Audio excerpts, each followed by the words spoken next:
Hey We're in. everyone, we're live. I think, yeah, we've been live for 30 seconds. Hi everyone, welcome. Hi, This everyone. is this is amazing.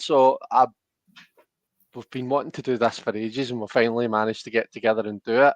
So this is my first. Well, not really actually, but we're multicasting. We're simulcasting. Is that the phrase? So That's the we're phrase. casting across 3 different YouTube channels. We're So just hoping that you can see us.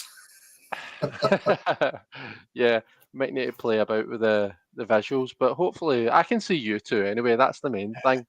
For anyone that doesn't know me, my name's Chris. The reason that we're doing this, I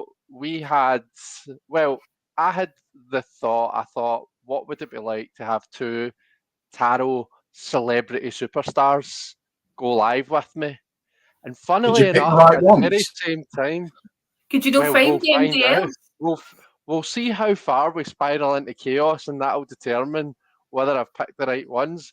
But at the same time as I had that thought, Chris thought, what would it be like to go live with 2 Scottish people? Oh, And I at the same know. time as that, Marion thought, what would it be like to go live with 2 massive homosexuals? And here we are. It's like the 3 stars have aligned. It's like the Big Bang moment that's just come and we've manifested. We're here for your viewing pleasure. So, welcome everyone. I think we're going to start off just by talking a wee bit about ourselves, introducing ourselves for those that don't know us on the other channels. So, Chris, why don't you go? In fact, no, do you know what, Marion, you go first. Let's Her Majesty herself. She's got to go first. Yeah, of course. It's like being back at school. Marion, you're the tallest. You go first. On you go. Marion, you're the tallest. We're just scared of you. That's why we're saying you go first. She's for Hamilton, Chris. She's probably got a tib in her pocket. It's in my bedroom next to my bed. So, hi everybody, I'm Marion, and I'm from Marion K Tarot, as you can see. I am a full-time tarot card reader. What else did I do? I write stuff. I write for a magazine. I present at conferences in the UK and America. Hi. And you've written some amazing little white books, and you're creating an even more amazing deck that you're going to tell us about later, aren't you? Yes, I will do that. Yes, what Chris said. That one said. Yeah. So to avoid confusion, folks, what are you going to be referring to as Marion for the duration of the evening? Well, we could go star signs, right? So it could be like Your Royal Highness is Scorpius.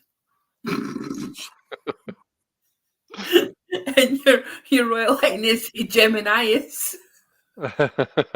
You just I was just going to say we discussed this before, and this is actually just going to degenerate into Gemini bitch and Scorpio bitch, isn't it? You know, and actually this is the other thing. We have to check which way you're pointing, because what we see on screen is not what you see on screen, is it? So I don't know. See if I do that. I'm pointing to. Hang on, I was just about to point to Marion. The problem is I'm pointing in the wrong direction. So if I'm pointing to you, I've got to go that way. Actually, and I'm the same. We'll busk it. No, Outlook's a bit weird anyway. It's all right. We'll defer to you, love. Is it my turn now? Yes, let's hear a bit about you. So anyone who doesn't know me, I'm Chris Butler. My channel is Sacred Tarot on YouTube. I'm a deck creator. I've illustrated and written a couple of published decks. I've also illustrated a couple of decks that other people have conceived. I teach tarot through my YouTube channel. And like Marion, I'm sort of sometimes speaker at conferences. Oh, yeah, that's one of mine. I love it when you do that, love. It's nice seeing somebody else stroking my tarot deck. That's rather fabulous, you know.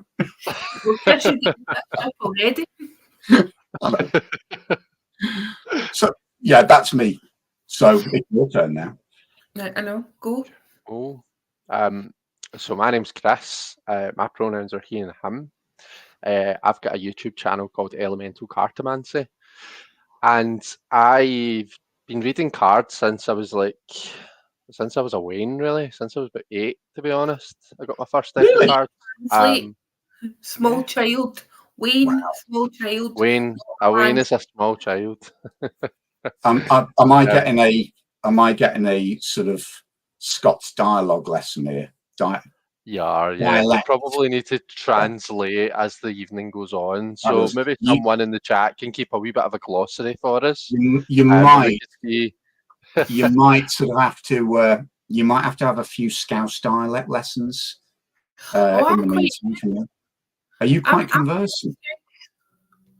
Oh, Joe, I'm just sorry to interrupt. I'm just looking in chat, and there's lots of hellos. This is really lovely. there are. So- Will we go through and say hi to everyone? Yeah. that's here? Do you think Yeah. we were talking to ourselves? Did you think nobody would turn up? Well, I wasn't sure. It's just lovely to see that so many people have turned up. So we got Red Wing, we got Campai, Malamir Logan, we've got Golden 1789, Madame Maru's House of Cards, Jonathan Daly, Magdalena, Nikki Preston. It is just lovely to see you all. So we hope we haven't destroyed your sanity by the time we finish, and do bear with us. Yes, I'm really fucking impressed by how quickly you went through those names there, by the way. I know there's not a lot of people here, but usually I've got to kind of go through and read each one and make sure I've got, you did that really fast and really efficiently. Am I the name monitor now? Yeah, you are. I think Right. you should be. That sounds fabulous. I mean, what a job title. Gemini bitch, brackets, name monitor. So I like that. Could be a dog food taster. Do you know, I never thought of that one. I might put that on my CV next time. On your email signature. That's what I used to do. See when no, I never ate dog food, but there's a story about dog biscuits I might tell you off camera.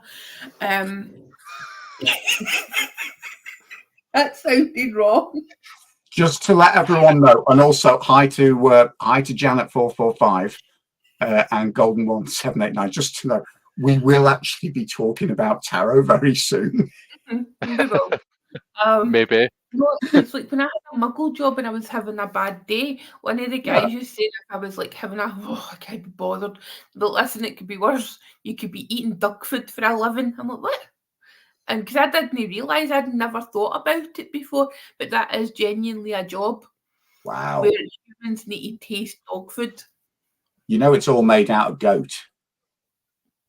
What, Just thought I'd drop that in. It's a bit of useless information you can't be without. Anyway, yeah, that's what they make dog and cat food out of. So it's actually, believe it or not, it's actually manufactured to a higher standard than a lot of the stuff we eat. So, but I kind of just don't want to go there. Also, a high standard. The dog food that my mum's dog gets, she gets fresh salmon. And really? no, fresh salmon, chicken breast for the butcher, no the pre-packed stuff you get in the supermarket, and a nice wee bit of fillet steak, thinly sliced and diced. And can I just send a message to your mum and say, would she like to do my food shop for me? You know, just give her my compliments. Would you like to be a dog? I mean, I don't know. Hey, there's no kink shaming on this channel. I don't know No, we better start talking tarot before we go completely off on a tangent, haven't we? I mean, it is after 9 o'clock. Well, it's 9 o'clock in the UK, but it could be 8:30 in the morning somewhere watching. That's true, I guess. Right, what are you both drinking? Have we all got a drink, by the way? I like to be nosy and ask what we're drinking. What are we drinking? I've actually got my favourite mug. The problem is I didn't have time to do a cup of tea, so I'm being really boring. I've just got water in here. Oh, look at you wee healthy bitch. I know, it's not gin, unfortunately. But Marion, what have you got? Well, I never had time to make myself a cup of tea, which is very unusual for me, as you know. So I've got diluting orange, and That's healthy. and one of my cups, which I did not make, but I will be making them soon. You know, that almost makes my mug look straight acting, which is saying something. You know, It's marvelous. the only straight person on the broadcast has got the campus drinking mug possible. You know? Excuse me, I made 4 of them for the last Witchy Bazaar, and they Did you? floated. Wow. I saw them. Mm-hmm. You know, Chris is my witness. Yeah. That Chris. if I ever come up and stay, I want you to take me there, because that bazaar sounds really interesting. The Glasgow Witchy Bazaar. Yeah. Oh, it's great. Mm. Yeah, they do it every 8 weeks, Chris. So we should try and coordinate it, like so that you do come up and you can come and annoy Marion like I do, and you can come down and see me for a reading if I'm reading at it. He doesn't annoy me. Or you'll be reading at it. Don't worry. What, me? No. Oh, Scorpio bitch. Aye. Oh, that way. Yeah, that way. He's an approved Marion reader for the Glasgow Witchy Bazaar, and the woman that runs it likes me. So she listens to what I suggest. So has he got one of them big gold stars that he puts on his jacket saying recommended by Marion? Yes. I love it. You know, pretty much. Pretty much, aye. Let's start talking some tarot before we get even madder. Because what we talking? What we saying? Well, I would love to hear about what you guys have got on. Like, what projects are you working on? Just worked on? Have you got upcoming? Like, I'm excited to hear about all the juicy gossip. So, you feel like talking about that, maybe? I think the Duchess should go first because she's working on one hell of a project. I mean, seriously amazing project. I want to know more. Why don't you? Can you make Marion's window the biggest one, Chris? You know, there's one in the bottom. No, the new. Hold on. No, the new. What? What have you got? I need to go rummaging for Clive. Clive? Oh. Clive? Oh, surely you've met Clive. Well, you must have met Clive. Yeah, you have. You just don't know You've it. seen Clive. You've met Clive. Yes. What's Clive got to do with the deck you're working on? Everything. Oh! Clive is everything. Oh, now I get it. Yeah, because Clive was on the front cover of the last issue of Esoterical, wasn't he? Oh. Go on, tell us about the card that Clive's on. And incidentally, tell us about the amazing artists that you're collaborating with for this deck. It's here. Yeah. Make Marion big, Chris. So how do I do that? The bottom. So you know how you've got different kind of we're all kind of at equal size just now? Yeah. You mess with the options, just click on the different buttons. Oh, hang on. I know what I can do. Now see if you drag Marion over. There you go. Excuse me. I've just dragged you across the screen. I am not in the habit of being dragged anywhere. Not that we ever do drag on this channel, you know. No, I thought you were talking about with the hair in my head and scaling me up. I'm not that mean. Okay, so this is my project that I am working on. As you can see, I hope you can see it's called the Grief Journey Oracle, and it is going to be a deck of 48 cards. And this is who Clive is. We affectionately called him Clive because he told me that was his name. Long story, I may talk about it. And it just kind of came to me. Basically, it was one of the things. I'll hold this down. It was really one of those things that I had no intention of doing this at all, and something just kept whispering to me. It's like you need to do something, and there was people who, like in the industry, they were like, "Oh, when are you going to do a deck?" And I was like, I'm not, it's like I was quite happy. I worked in the Wandering Moon Tarot and I'd done the guidebook for that. I had written a couple of guidebooks and I was fine doing what I was doing. And then like this wee voice, you know, the wee whispering voice kept saying, "Oh, you need to do something, you need to do something." And I was like, as much as I absolutely adore tarot, I was not in a position where I could think of something that I wanted to pursue in a tarot deck. And I was like, I don't want to add something that is irrelevant. You know, I just think that because there is just so many amazing decks out there, you know, it's like, what can I do different? And I didn't really want to do a tarot deck, to be honest. You know, it was just a bit too overwhelming. And it was like, you know, it was kind of at the time of year, or the time of the world it was, you know, it was like no long after everything that happened in 2020, etc. And I just felt like I was grieving personally over like the loss of my dad.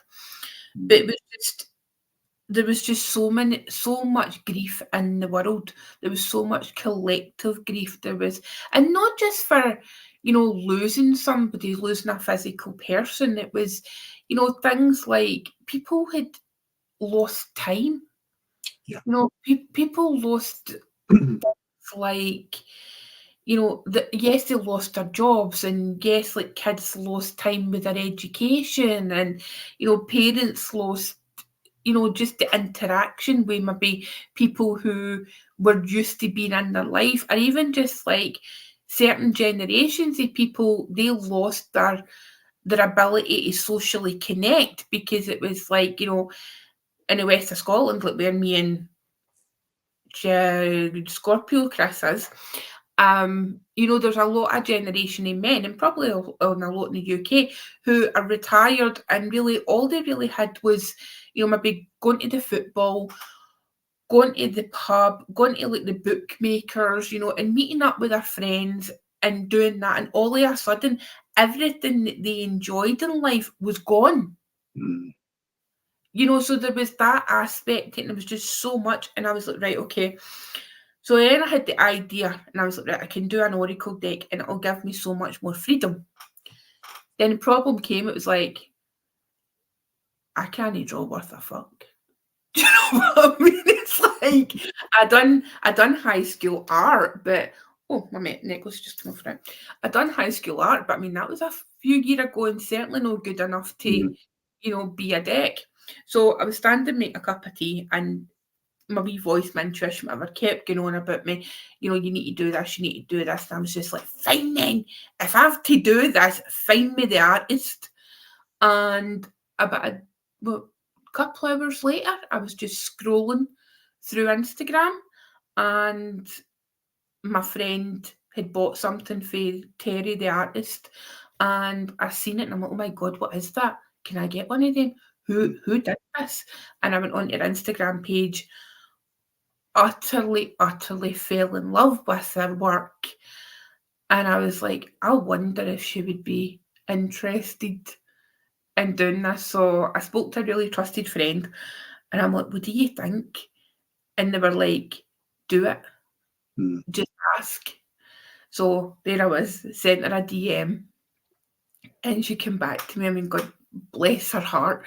She came back to me, and she was like, I have done a like visualization board in my head, and one of my far off things I'd love to do is create some kind of oracle, do the artwork for some kind of oracle.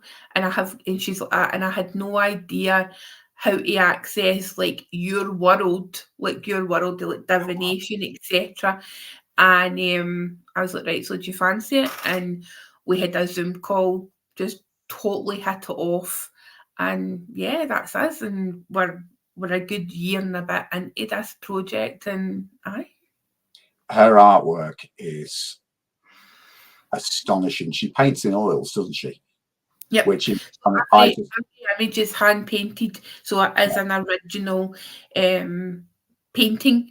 And what we're going to do is we're going to offer some of the original artwork as part of the Kickstarter, as part of the add-ons. Yeah. I mean, I took one look at her artwork. I mean, anyone who can create a deck in oils Mhm. You know, to me, that is real. That is my ultimate. You know, Mhm. I work digitally. You know, I've never been able to crack the sort of handcrafting of a deck in the way that you guys are doing. But you know, I think the first painting you showed me was she did this amazing painting. It's of a funeral pyre in a boat, isn't it? Yes.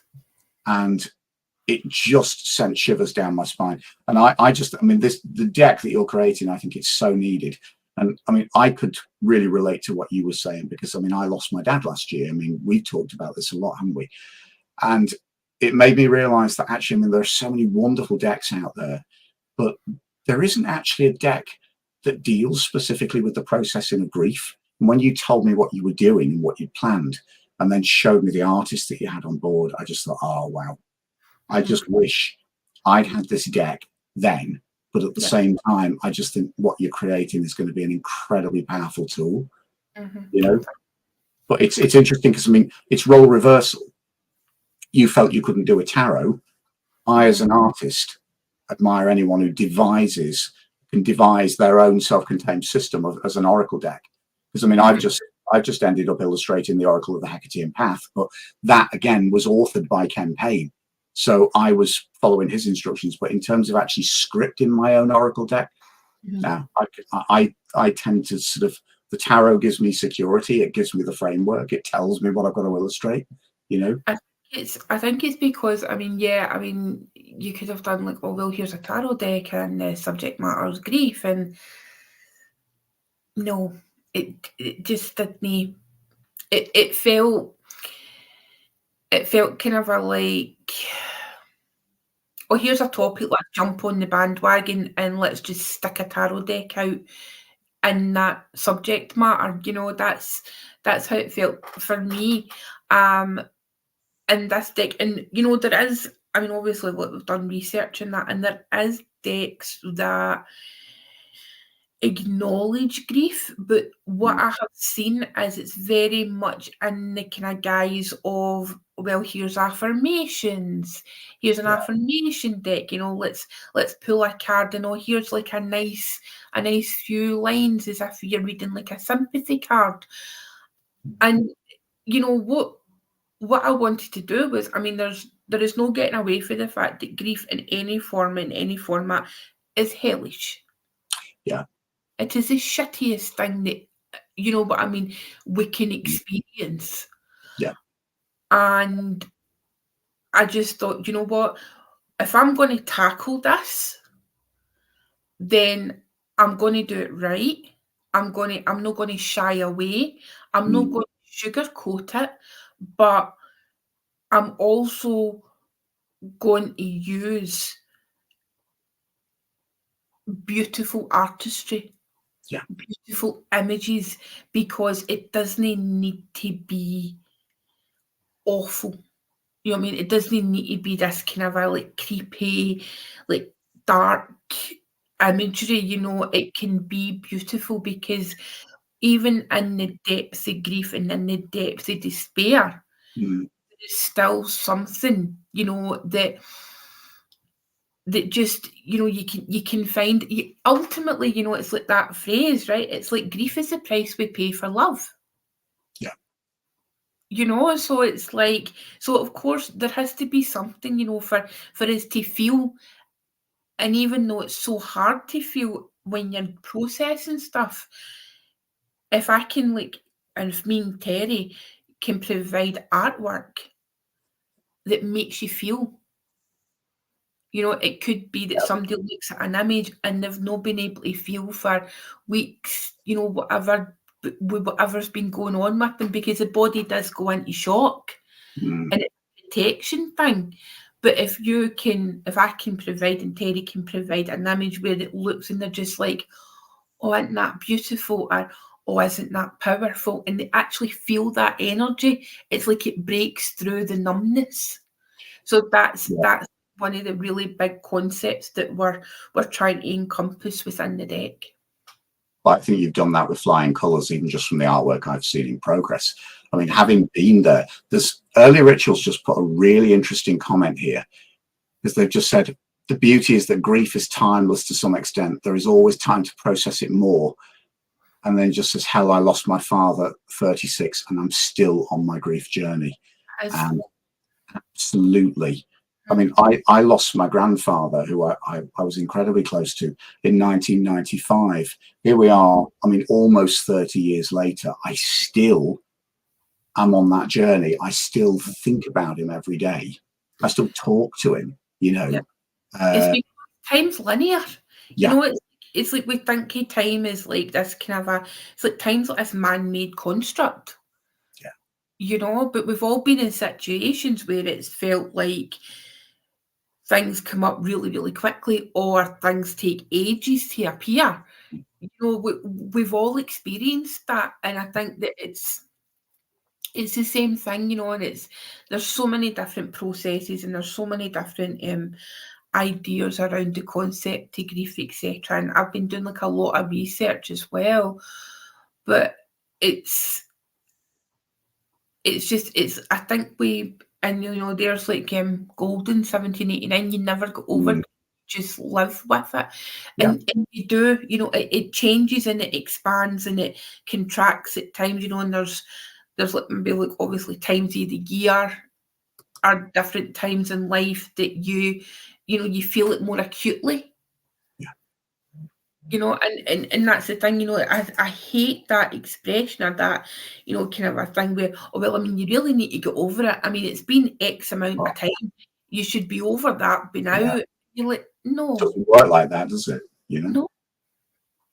It's interesting you said about it being the darkest of things, but at the same time, this is why I love what you've done, because it really encapsulates the fact that it takes you to the darkest of places, but at the same time there is still beauty there.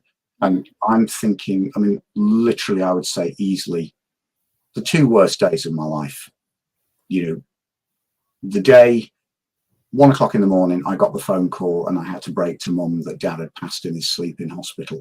And then, of course, I had to take her to see him. I will always remember that as literally the low point of my life, because nothing prepares you for that. But then the other worst day of my life, on some levels, the day of Dad's funeral, having to read his eulogy. But that was also a memory I will carry with me for the rest of my life, because just the outpouring of love and that I felt at that funeral from all the people who turned up to sort of say goodbye. And also the fact that the funeral it really did become a celebration of who he was in the midst of all of that grief. But, you know, the service itself, but then also at the reception afterwards, what gave Mum and I strength was actually just hearing the grief in other people's voices, but the fact that they were celebrating Dad and celebrating what he'd been to them and what he would always be to them.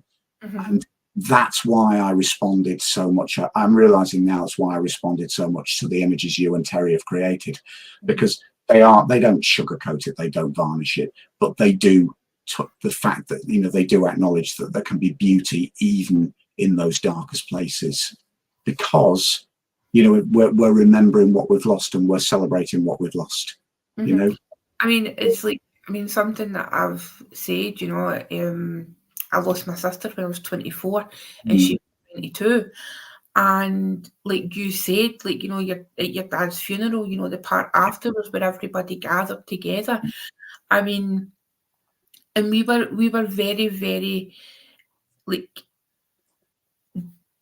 we had this defined idea, you know, what we wanted to do with my sister's funeral. You know, it was like, it was a terribly sad thing that had happened, but we wanted it to be a celebration of her life. You know, so it was like she was a nightclub bouncer and she was a chef, right? Crazy, absolutely nuts. You know, she had like about 6 planets or something in Scorpio. Wow. She was intense.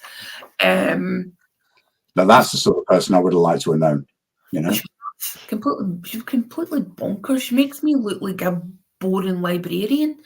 It's like, honestly, no offence to any librarians that watch I was going to say lots of love to all the librarians in the chat. Do you know, I'm just going to put a comment on the screen. I love this. Thank you, darling. Or something, we need to give you magic wand. Yeah.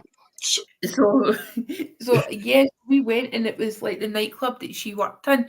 It was like that. They were the ones that put on like the after funeral stuff, you know, the meal and everything. And it was an incredible day. It was in July, so it was like one of the hottest Julys it had ever been. And you know, there was like, it was like being like in the Costa del Sol or something, you know, because we're all sitting outside and there's like tables and chairs with the umbrellas, and one of the guys had like brought a guitar with them, and we're all sitting like singing and like just having the best time, you know. And it was like, and of course there were some people who were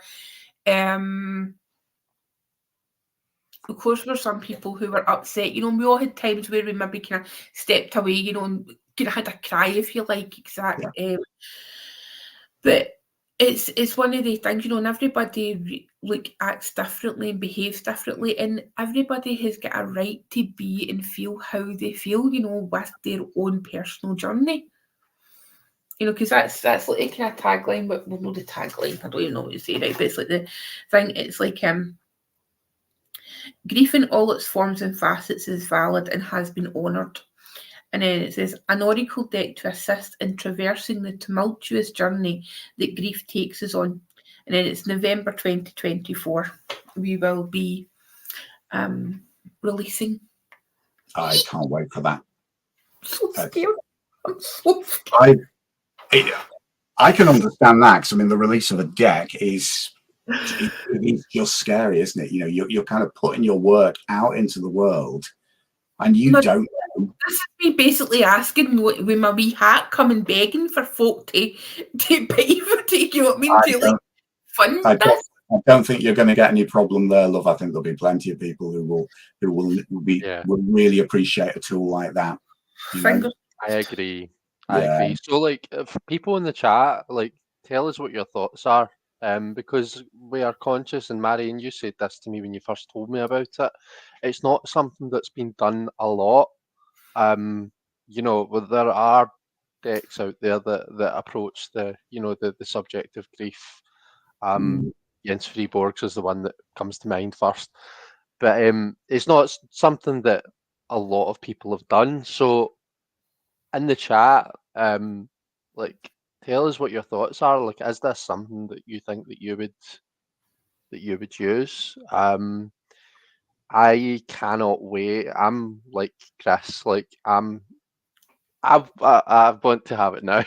I said this to Marion recently. Like, I just want to have it in my grubby wee hands now. You know. Well, they're not grubby hands. They're the delicate hands of a delicate hands of a queen, darling. I get massive hands, so I have. I'm such a klutz. I'm so clumsy. That yeah.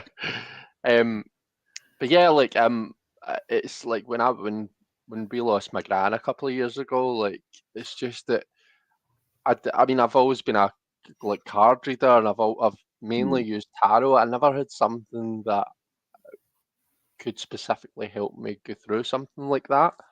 And I just think it's a really, and I loved what you said as well. Sorry, I know I'm very kind of a very distracted and very here, there, and everywhere when I'm speaking, but you're fine. I loved what you said, Marion, about how your inspiration, when you talked about how you were inspired to do this, you didn't just talk about your own personal experience of grief. You talked about the collective grief that we all went through, and further to that, you're talking about people that you were talking about those like men who generally find it really difficult to discuss their feelings and stuff, and you talked about those people who generally, like, you know, they've got maybe like the golf or the football or whatever it is, you know, that, like, I feel as though you're cognizant of people who a lot of, you know, you just don't hear people talking about, and I think that that's really a really nice thing, and I think that just speaks to what a genuine and beautiful thing this is that you're doing. And that's kind of a like why, to a degree, that's why I can't wait to have this and to work with it and to use it, and just experience it for myself. So I'm interested, Marion. So you've shown us Clive. We've all met Clive. We've all been acquainted with Clive. Have you got, or can you direct us to any other images that you can show off at this time? If you go on to my Instagram, if you go on to Terry's Instagram, so it's Terry Cottrell Art. Right. Tell you what, Let's darling, get a I'm wee just gonna- link to. So I'm just going to do that for the time. Oh, hang on. No, that's the one we want, isn't it? Hang on, let's just chuck her back in the centre. That's better. Oh yeah. Fabulous.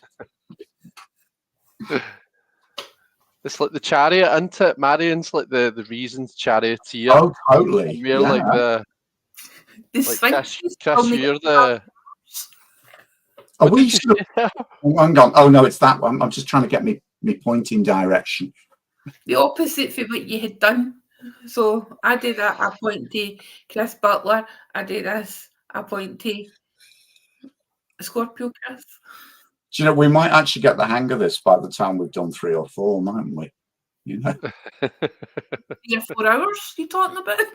3 or 4 broadcasts, love. This contract yet, darling. Do you know, I don't know my terms. I'll tell you what, love. As we say round here, it's like where contracts are concerned, I'll get my people to talk to your people. And then if we converse with Pan's people, we might be able to get it sorted and get the signatures on it, you know? Actually, I've just realised I'm showing my age because there's a lot of people who are too young to actually know what that means, isn't it? Pan's people, darlings, Top of the Pops, dance group, fabulous. Anyway, I just know because I used to watch Top of the Pops too. I'm just looking back in the comments. What's that, darling?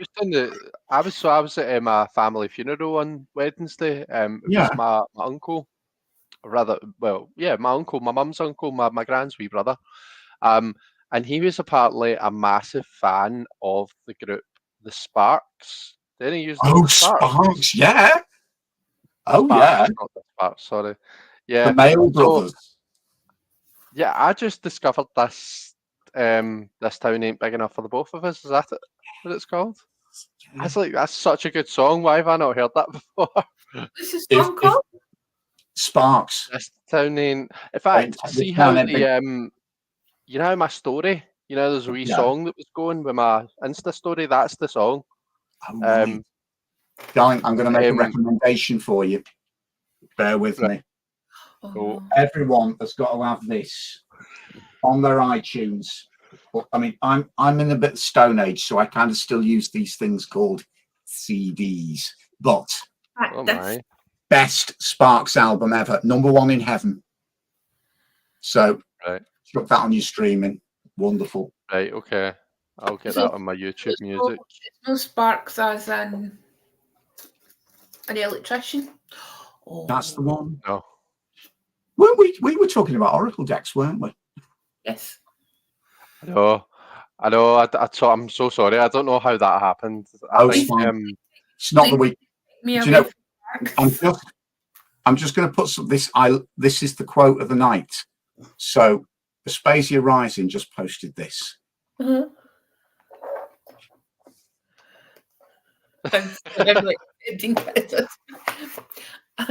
don't need to say that. I get this face. Nobody's, you know what I mean? There's only keyboard warriors who attempt to pick a fight with me. It's why I put you back in the centre, love, because I didn't want to sort of pick a fight later on, you know what I mean? So we're kind of just saying that about me being in the middle. I've just been like, right, so what I've just found is I have just found, one of Terry's pieces of artwork. This is not in the deck, but this is just an example of her artwork. So, oh wow, stunning. Oh, she is amazing. I'd forgotten she does. Yeah, she does have Insta, doesn't she? And I had a look and followed her, and it's one of the reasons I didn't know her until you showed me the first pieces that you that she'd done for the deck. But one of the reasons why this deck is going to work for me is because of the way I work with the cards. I'm very much a visual person. Oracle cards, tarot, they're portals to me. Yes. One of the big ways that I work with the cards is I meditate on the images, I close my eyes, and then I visualize myself stepping into that space. And that's how I interact. I will so be able to do that with Terry's artwork. Because she creates. Oh, look. So I've got our Instagram page here, so we can have a wee nosy through it. If you can, maybe make all the screens the same size, Chris, or yeah, hang on. How do I go onto our website? Hang on. Oh, I'm technologically challenged, darlings. You know what I'm going to do? I'm going to do that. Cool.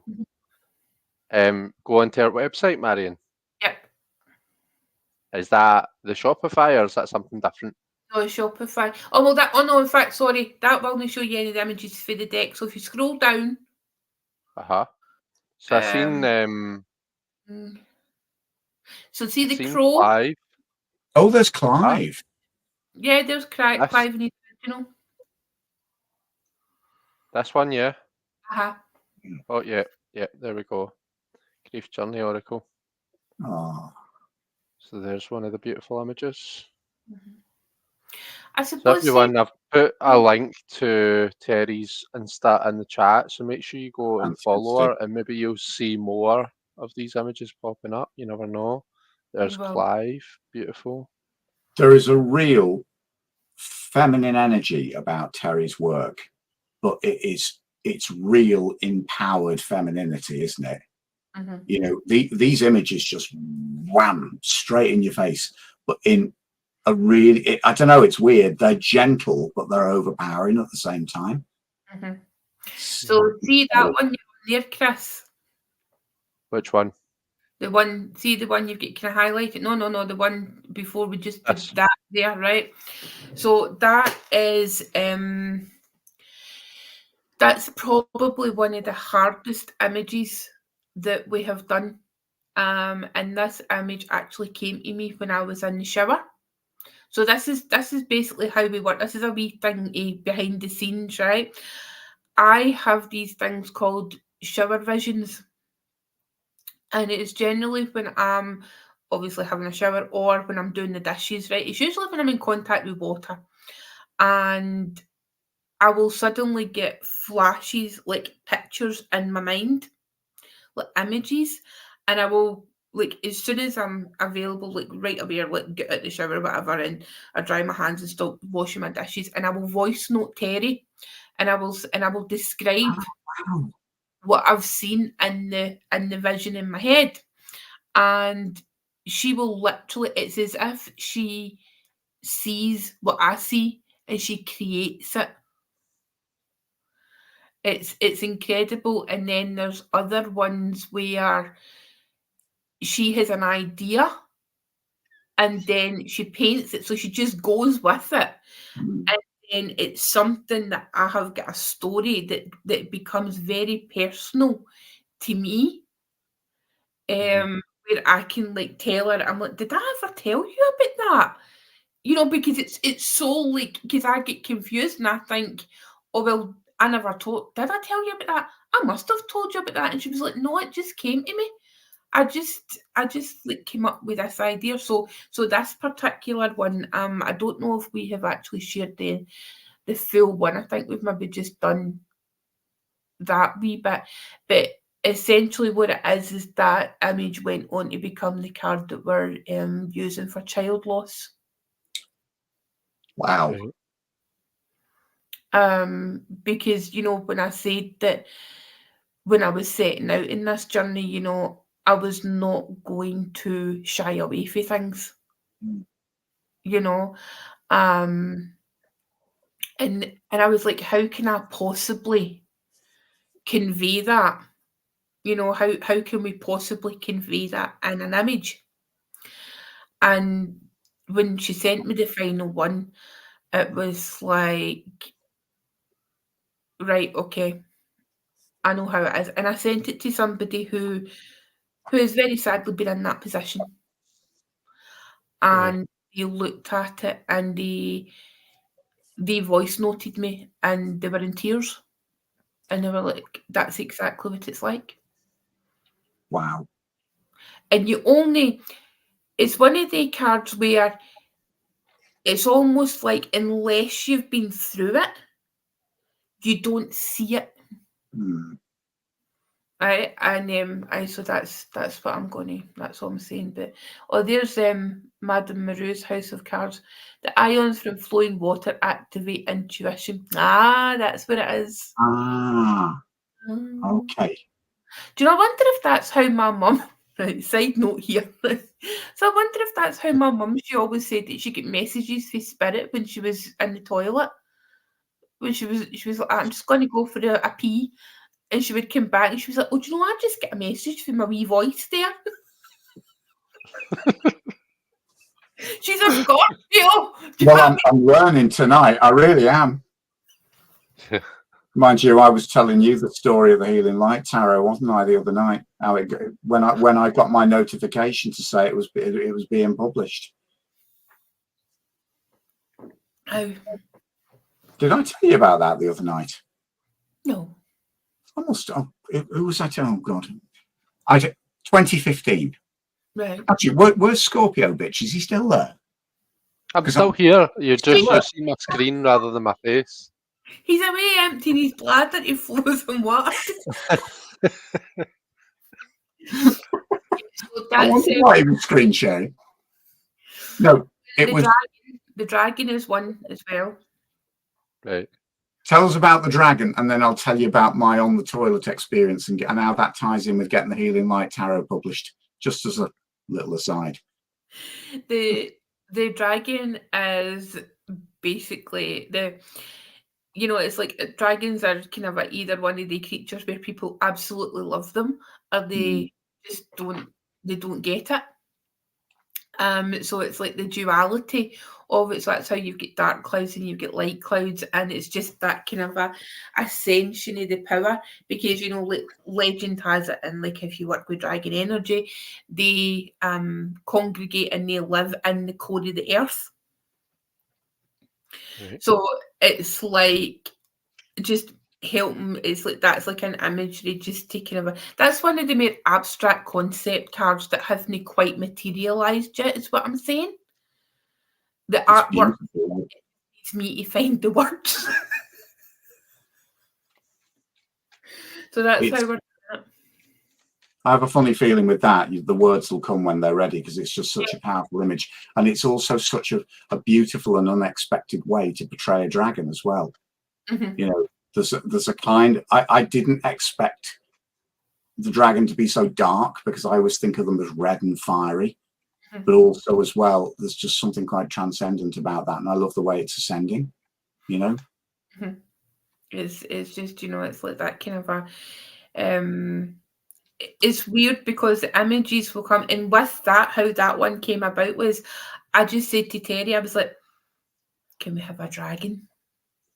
And that's all I'll say. It's like, and if I don't get like a definitive, like real strong image, it's like words will just kind of come to me, or like characters will come to me. And then what we've done with the back of the card, like this is I don't know if we're going to share this, but this is like a wee exclusive. What we have done is, if you look in Terry's Instagram, she has done some paintings where she's done like a kind of a collage of different animals. Right there, Chris, up a bit. Right, see that there? That one? Yes. Yep. Right, so that's an art piece that Terry has painted. So what we've done is we've took that idea and we have put some images from the deck. So some of the animals from the deck, we have put it in that style, and that's going to be the back of the card. Oh, wow. That's such a good idea. Mm-hmm. Because it's like, I always think the backs of cards are so important, because it's what it's okay, right? I don't imagine people are ever really going to be like doing readings as such with this deck and like a kind of like normal thing in a normal setting, but and like maybe like a kind of quiet setting, etc. It's like if somebody sees that image, then it might help them be drawn. You know, it might help them be more accepting. I think that's the thing as well. You know, I couldn't have done this deck using people. It just wouldn't have worked. You know, because I just feel like be using animals. I mean, I'll probably get some criticism, you know, why are you using animals? Blah blah blah. But it's because, you know, there's an innocence to animals. Do you know, it's funny because that never even dawned on me that there were no. I mean, I've seen a lot of the artwork for this that you show me when it's in progress, and it actually is a measure of how natural this is. It never dawned on me that there weren't any people there, but actually, I suppose the reason it didn't dawn on me was because actually these images are really symbolically and perfectly expressing the feelings of grief. So, because as well, it's like if you've ever lost a pet or if you've ever been in energy animals, you know, I mean, it's like, I mean, side note again, it's literally like I watch this YouTube channel and I've watched it since the beginning of like 2020, and it's about Asian horses. And it's basically, it's like a vlogging channel, right? And there's this girl and she's in the Netherlands, and I have followed the lives of some of these horses, do you know what I mean, since they were born. Yeah. You know, all through everything that's happened, you know, in the last like 4.5, 5 years. And then a couple of like last month, like one of the main like matriarchs, if you like, of the herd, she took no well and she had to get put to sleep. I was absolutely inconsolable. You know, and it was like, I mean, I remember phoning my friend and she was ready to rush over to my place and like, oh my God, what's wrong with you? What's wrong with you? And I'm like, your Nick's died, you know, and she's like, oh no, not the horse for the YouTube channel. I mean, that's how much a part of my life, like a friend of mine knew about this because I talked about it. And, you know, and like watching the other horses like come to terms, and you can tell that they're grieving. You know, and it's just like, you know, it's not just humans. You know, it's such a universal thing. Yes, it's universal. So yeah, there's a couple of cards where there will be kind of people. There will be like there'll be a hint of people, shall we say. It's not going to be like, oh well, there's a man, or there's a woman, or there's a person, or there's a child, blah blah blah. You know, it'll be, and they're the hardest ones to, you know, because it's like I've got this like kind of an idea, and it's just we're just working about with different concepts now to try and get it to work. Yeah. It's funny though, it's kind of inferred in the funeral pyre and boat card. You know, again, I hadn't thought about it. I mean, it infers human presence, but it's genius because there's obviously what you're painting is perfectly expressing what you're saying, because I'd never even thought to question those images, the presence of humans or not. Yep. Which says that they're actually conveying the message that you need to. You know? Yep. So see that boat one, Chris? The one with the boat? Yeah. Beautiful. So I was really adamant. I wanted, not adamant as in like you better, it wasn't like that, you know, but I had this idea in my head where it was like I wanted a painting of the same boat in two separate paintings, but one in like calm seas and one in stormy seas. And that's all I had said. And I had meant to go back to Terry and say, oh, by the way, can we have the calm sea at night time and the choppy one during the day? Because people's natural thing to say it would be the other way about. Mhm. Yeah. And Terry just did it like that. She did it. It just naturally, you know. And I said, I was like, oh, I did tell you. And she was like, no. She goes like, I was going to do it like the nighttime being choppy. She goes like, but then I just had this feeling that I should try it the other way. And she's like, Marion, does this mean we're telepathic? And she's a Gemini, Terry, right? She's an absolute darling. And I goes, I do think there's some kind of connection developing, you know. It's a lovely thing, but you know, that one for me, it represented the, you know how, like, I'm sure we've all been there, you know, it's like you try to get to sleep and then you get to sleep and then you maybe wake up in the middle of the night and everything's still, everything's silent. And there's a peacefulness in that moment because there's nobody trying to phone you. There's no expectations of you trying to, you know, be a certain way. If you want to sit there and silently cry, you can. There's nobody there to judge you. And, you know, I just wanted to try and get that conveyed. And that was the way that I had come across it. And that's the way, like, Terry had interpreted it. It's a very secret space. And actually, I haven't thought about that, but that's very often where I do most of my processing, precisely for those reasons. Because nobody is going to disturb you at 2, 3 o'clock in the morning, you know, in that stillness. That's the one time where you are free to process without distraction, without other input. I love the way she's captured it, but I also love that there's a liminal quality about Terry's artwork. You know, that's a sort of surreal nighttime. There's sort of elements of dusk and dawn in it, but at the same time, it's not even that. But it is very liminal. You know, she's even brought light into the darkness, which I love. Yeah. You know. Yeah, I was going to say I love how the boat's this beautiful white colour. Within this, what colour is the boat that's in the choppy seas during the day, Marion? I think it's pretty much the same, but there's a reflection of it's quite kind of pastel. There's pale blues and then paler pinks. There might be a picture of it posted. I don't know. I can't remember. Right. I feel as though I've seen one further up, but maybe I'm making a mistake. Oh, see if you Is go that it? No, that's not it. That's one of Terry's commissions. I think that was. Right. Right. Let's see. Right. See the house. Yep. Right, that's one of them as well. So the daytime boat one is kind of similar to the colours. Okay. Right. Okay. Yeah. Stunning.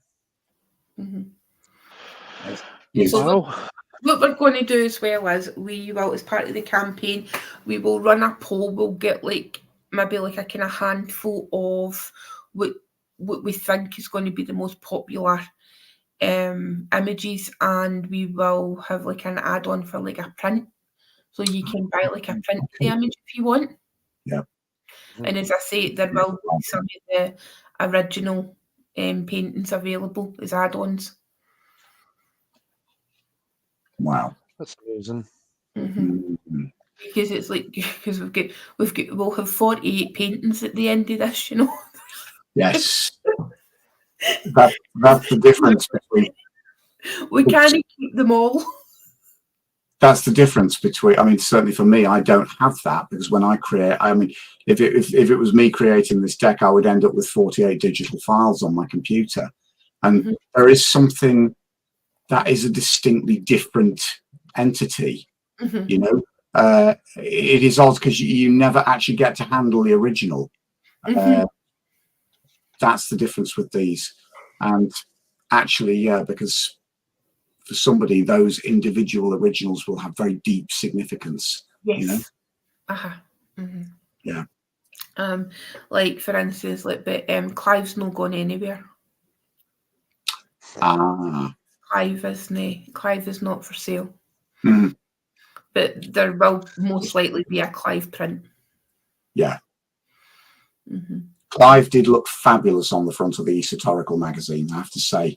It kind of felt that was a very fitting choice of image, you know. I offered even a couple of different images, and I was like, "All right, you can have Clive. You can have."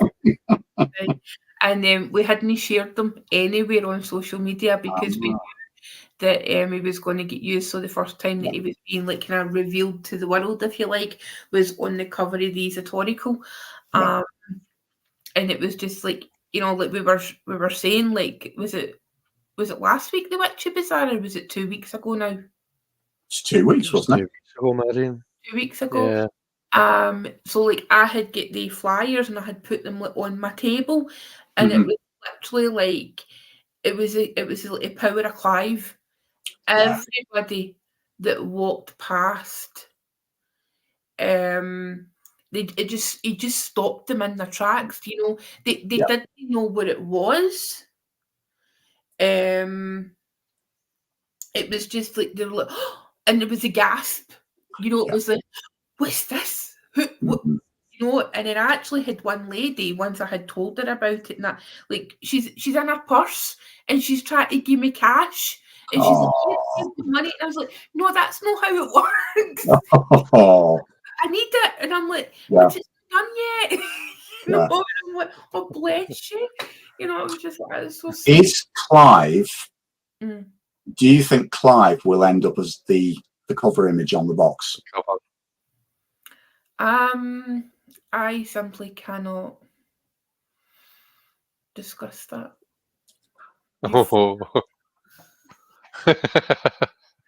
I'm not at liberty to disclose that at the moment, especially to Gemini bitch and Scorpio bitch.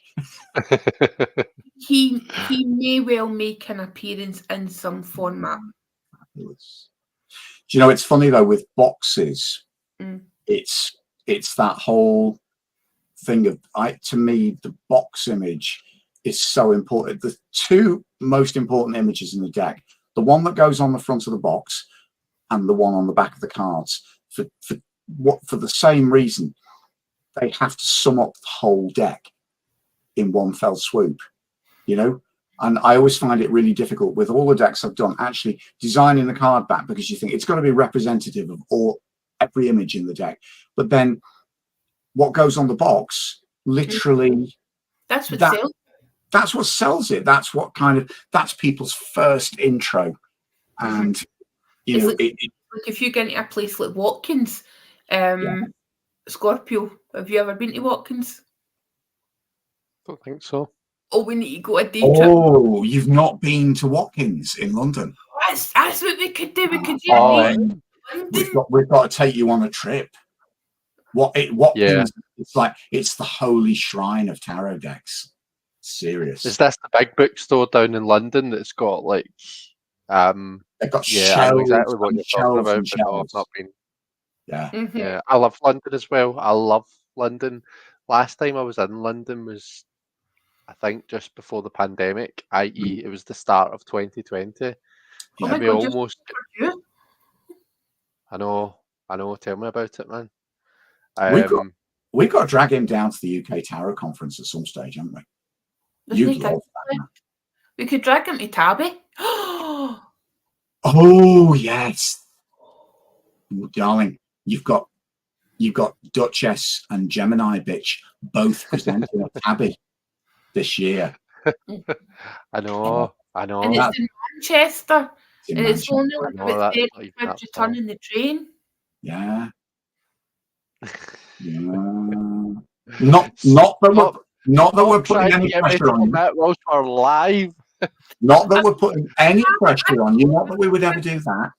I mean, perhaps we could say to the chairperson, you know, if we could come to some kind of arrangement. You know, kind of arrangement. That sounds scary. You know. Gosh. Okay. I could say moving on before Marion gets any more ideas. No, I could say that you're my emotional support Scorpio, and I need you to be there. You could be like my minder. My God, I just had this really ghastly vision of Dame Edna and Madge.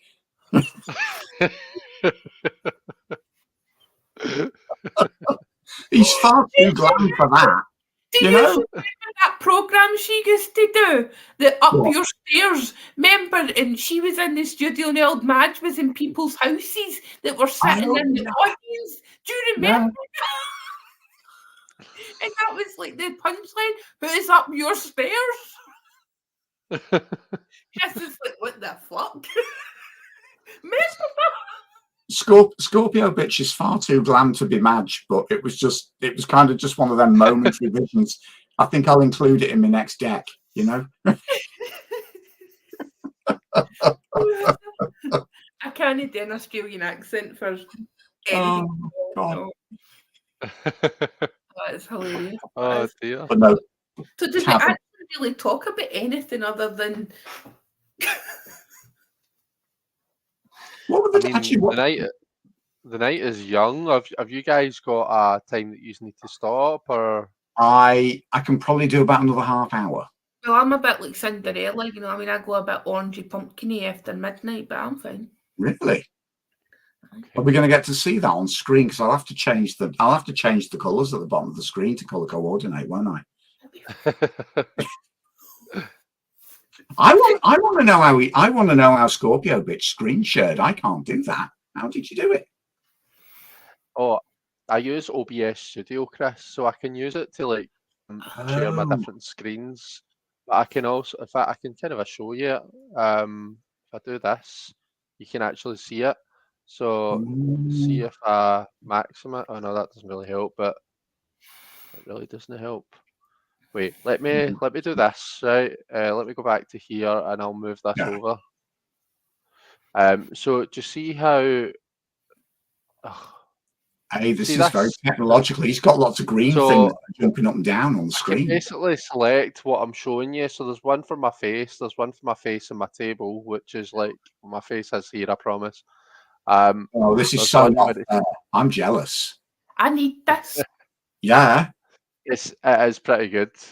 Right, he's no longer Scorpio bitch. He's technology monitor. You know. God. Oh no, don't. No, that gives me anxiety having to sort out people's tech issues. Just do whatever the IT guy does. Just turn it off and turn it on again. That's it. Actually, it's a good job you're doing all of this, because if it was me, I would have crashed the live. You know, I mean, it was bad enough you were having to give me instructions how to start it, let alone. I think we did quite well, though, didn't we? We've managed to stream to 3 channels. Yeah. Yeah. Aye. Right. Okay. Oh, I love this. Yeah. What? Chris has the inside IT help. So this is true. My husband is my IT support. So whenever I've got an issue, I just shout Sandy, and he can normally, like, he's one step up from me. He can normally fix it. So basically, if we just go into hysterics, will he come and fix it for us? Pretty much, and that genuinely has happened. And I mean that. I'm not being dramatic when I say I've gone into hysterics. Like, I have lost my shit, because see if something happens when I'm just about to hit that live button and all of a sudden something breaks, I'm like, oh my God, what the fuck's happening? And he just come through and he'd be like, what's wrong? What's going on? Like, calm down. Like, yeah. It's my rock and my technological guru. But listen, Chris, I would love to hear a wee bit about any projects that you've got coming up, or if there's any kind of existing stuff that you've got that you want to talk about. Like, let's hear about some of your work as well. Before I forget, and the fact that we were talking about water and ions and inspiration, I'll quickly tell the story. Your toilet story. The toilet story. Not as glam as Marion's, but basically the Healing Light Tarot, which was published in 2017, but I actually signed the deal for it as early as 2015. I can't remember who I was telling this story to the other night, but I thought it was Marion. It obviously wasn't. But anyway, it might have been.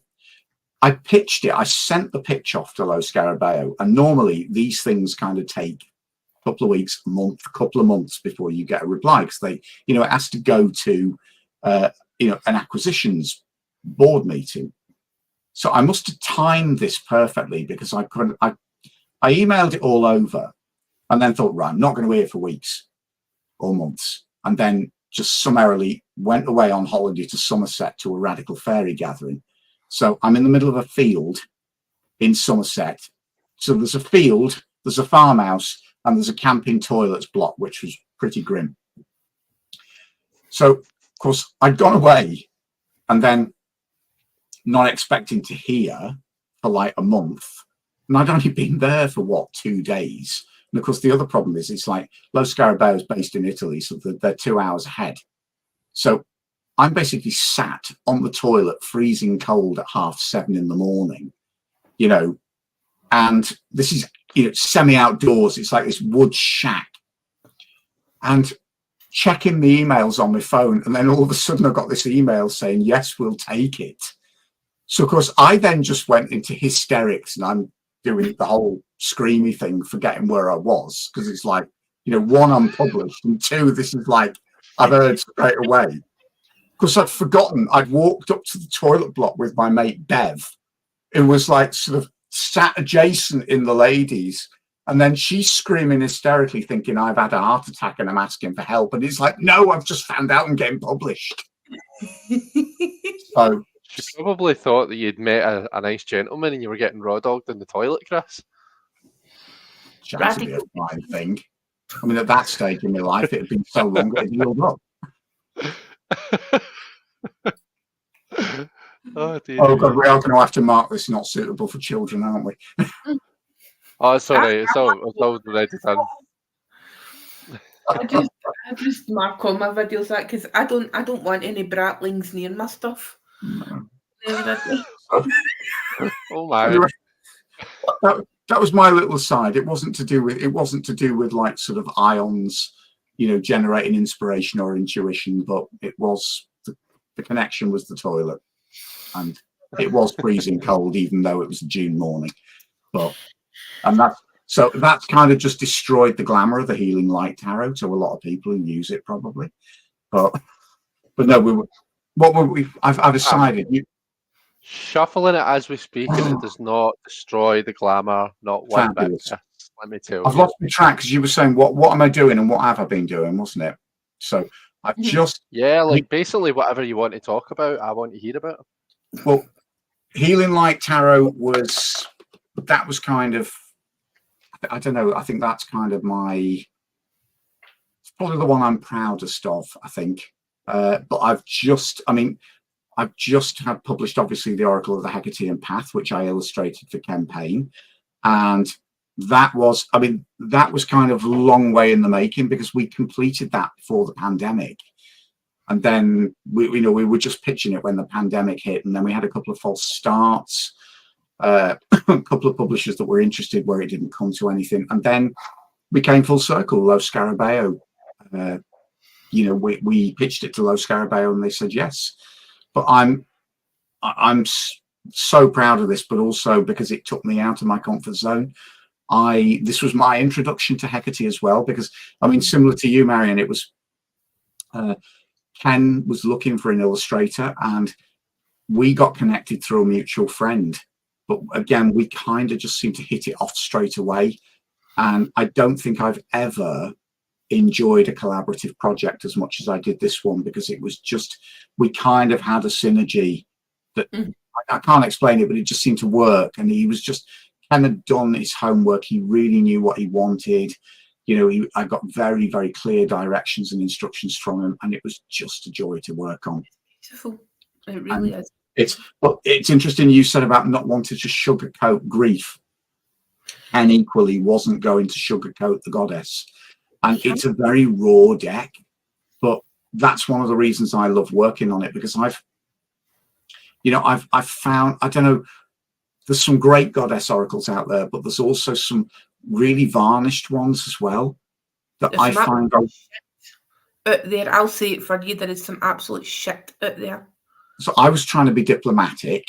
Don't bother. The Duchess has just kind of said it for me. I find it really difficult, particularly when Hecate is a powerful goddess, and you know, equally, some of the goddess oracles I've seen were, you know, you're dealing with really powerful deities, and they glamorize down into almost like catwalk models, which, you know, and I do find that difficult, particularly when you know, and I hate it when I hear people talking about, well, working with goddesses, and I'm thinking, oh God, you don't work with these deities. They, you know, they do the dictating, you know, and to me, it's, you decide, and if they choose you, and if you're deemed worthy enough, yeah, exactly. And then that's what I loved about working with Ken, because he was not going to do an ounce of sugarcoating or varnishing. This is how he sees the goddess that he's devoted to. And it's been a real journey and a lesson for me, because this was my introduction to the goddess. And it's kind of, you know, I've come from a, you know, background of patriarchal spirituality that took me years to break free from. So doing this deck was hugely liberating and healing for me, and just a joy to work on.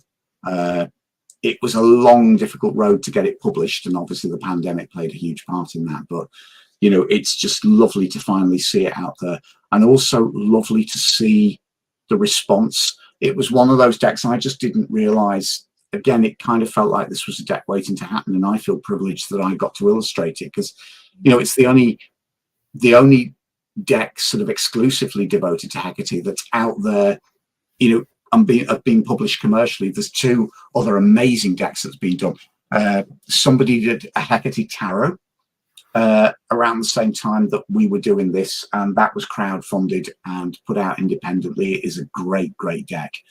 And I think Ken told me there was a small self-published run of a Hecate oracle. But it does amaze me, considering how much of a cornerstone goddess she is. It amazes me that nobody had been there before us, really. I think my personal take on it is having worked with Hecate, well, having Hecate, you know, come into my life, I feel it's because of her energy. You know, she's very direct. The energy, how I work for her, she's very direct. She knows exactly what she wants. And I think that, you know, all the hold-ups that you had, and, you know, all the kind of a false starts, as you say, I do think that was coming for her, because she was very clear in who she wanted it to be done by. That is the feeling that I get. It's really interesting, because, I mean, I'm not going to mention names, but we did deal with two publishers. One, it didn't really get off the starting post. One, we were in quite advanced talks with. But the further we went, both Ken and I felt that they really didn't get the project. And they were, you know, they were kind of pushing for us to make changes. And at one stage they said, you know, this is very dark. We need some more lighter cards in it. And I'm thinking, oh, for fuck's sake, this is a dark goddess. You know, it's the darkest of dark goddesses, you know, in a good way. Yeah. And then all of a sudden we came back to Lo Scarabeo, and it just seemed to slot into place. They totally got it. You know, they just took one look and said, we're taking this, you know, and they really got behind us. You know, they showed a huge amount of enthusiasm, and we got a lot of encouragement, you know, from the minute they read the proposal. But what really sealed the deal for me was I was waiting to have the conversation about packaging design. And, you know, I've been really lucky with my stuff, because all the publishers I've worked with, you know, I learned very early on that when you're working sort of in a commercial setting, ultimately they're going to make the final decision about what goes on the box, because, you know, their publicity and marketing people have got to be convinced that it's going to sell, you know, and that they've got to feel comfortable selling it. So, you know, I learned very early on from a friend of mine who had 19 books in print. He said, look, you know, he said, do not push. He said, they will invite your input. you know, but ultimately it's going to be their choice. So I've learned that, I mean, normally I've been lucky because editors say, you know, I've always said the same thing to me, you know, is there a particular image that you would want to see on the front of the box? Now, I don't put them on the spot, because normally what I then do is I just say, well, right, here's a list of about 6 or 7 that I like and that have meaning for me. And then I just leave them to choose. I was waiting for that conversation to happen. And then all of a sudden, out of the blue, one day, love that. That was the first card. That's the first one we designed. Yeah, yeah. But that conversation never happened. And then all of a sudden, my editor sent us a proposed box design, which was this. And Ken and I, our jaw dropped, because that is exactly, oh, you've got Astrophilos. Yeah. Suma Hecate altar. Yeah. They sent us this packaging design, and Ken and I were just stopped dead, because this is exactly what we'd envisaged. And they hadn't even, they just envisaged it with us, as far as I'm concerned. And that's the first time one of my decks has been published exactly as we envisaged it. But it was so important for us that, you know, there is a story behind this. This is actually an exact recreation of a tattoo that Ken actually has on his chest. Wow. Ken was very hesitant at first, but I said to him, look, for the back of the cards, I want to take a photo of that tattoo. I want to trace it, and I want to adapt it. And so but as I say, that's the measure of how much Low Scarabeo got this project, in that they intuitively chose and designed exactly what we would have asked for had we been given free rein. So I think you're right. I think maybe the goddess herself had a hand in that, because it felt as if all sorts of obstacles got in the way until, you know. I think it was also, you know, I mean, I'm just picking this up intuitively, but I feel like it was also a test for Hecate herself, putting the obstacles in your way to see if you were actually worthy, if you were able and determined enough to actually make it through. There was never going to be any question of that with Ken, because okay, I'm the illustrator, but that's as far as it goes. You know, Ken is the author, but he's not just that. This is, from his perspective, a total act of devotion. This is an offering from him, but it also started out, I mean, one of the things that intrigued me when Ken first approached me, he'd already created a prototype deck, which was basically his divination tool on his altar to Hecate. So it wasn't as many cards as this, but a lot of the same basic archetypes were there, and he'd collaged it from images he'd downloaded from the net, images he'd cut out of magazines, and it just intrigued me. He had, I mean, to me, I've not actually seen it in person yet, because, oh yes, I have. He brought it with him when he came to Stade to do one of the intensives that we did on the deck. But I'm in awe of that deck, because it is handcrafted. But, you know, this is just an extension of Ken's original deck. That initiatory process is the Golden Dawn, where you have to draw your own tarot. Yeah, very much so. So that's the one thing I would want people to know when they buy this, that it was created. I was almost like a tool in its creation, because I was acting under Ken's direction. Whereas from his perspective, this is it's not just an oracle deck, it's his offering to the goddess. And I think that's why it holds water. I think you can feel that with different decks, etc. You know, you can feel it like whether it's just been like a cash grab, if you like. Yeah. If it's been for a place where there's been like a concept, and there's been, you know, the artist and the author, etc. You know, they've really worked on it, and they've kind of, it's from the heart. You know, and I think you can feel that when you're using the decks, and that's probably why quite often I'll err on the side of the indie side.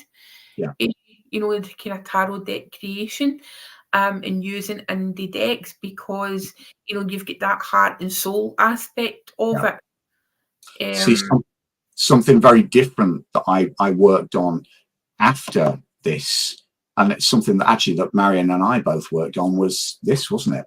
Mm-hmm.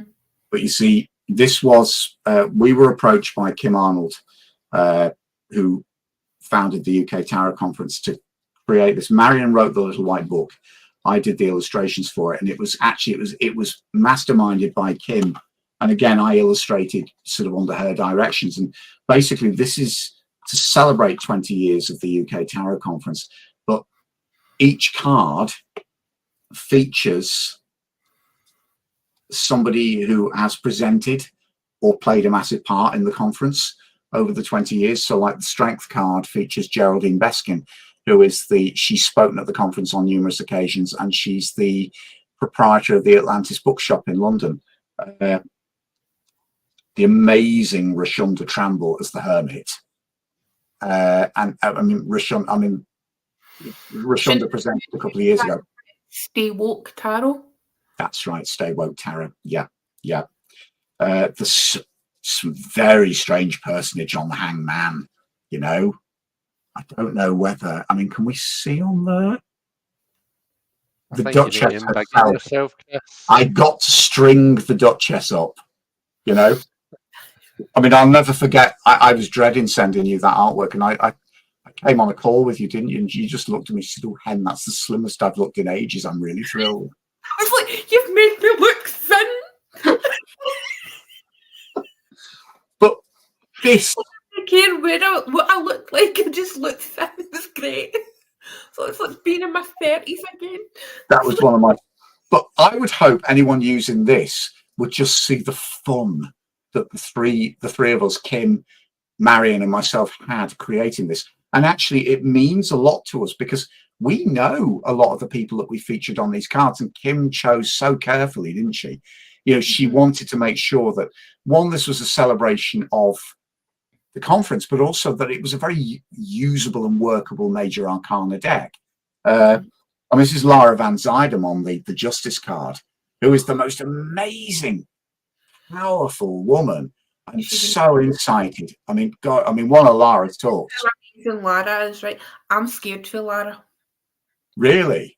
I'm genuinely scared for Lara, and I tell her that because I've never been scared to anybody really in my life. Because I'm terrified of you. And she's like, "But I love you so much, Marion. You're so wonderful and you're so inspirational." And I was, and how I wrote the little white book was, I didn't write it like, "Oh well, the High Priestess is blah blah blah."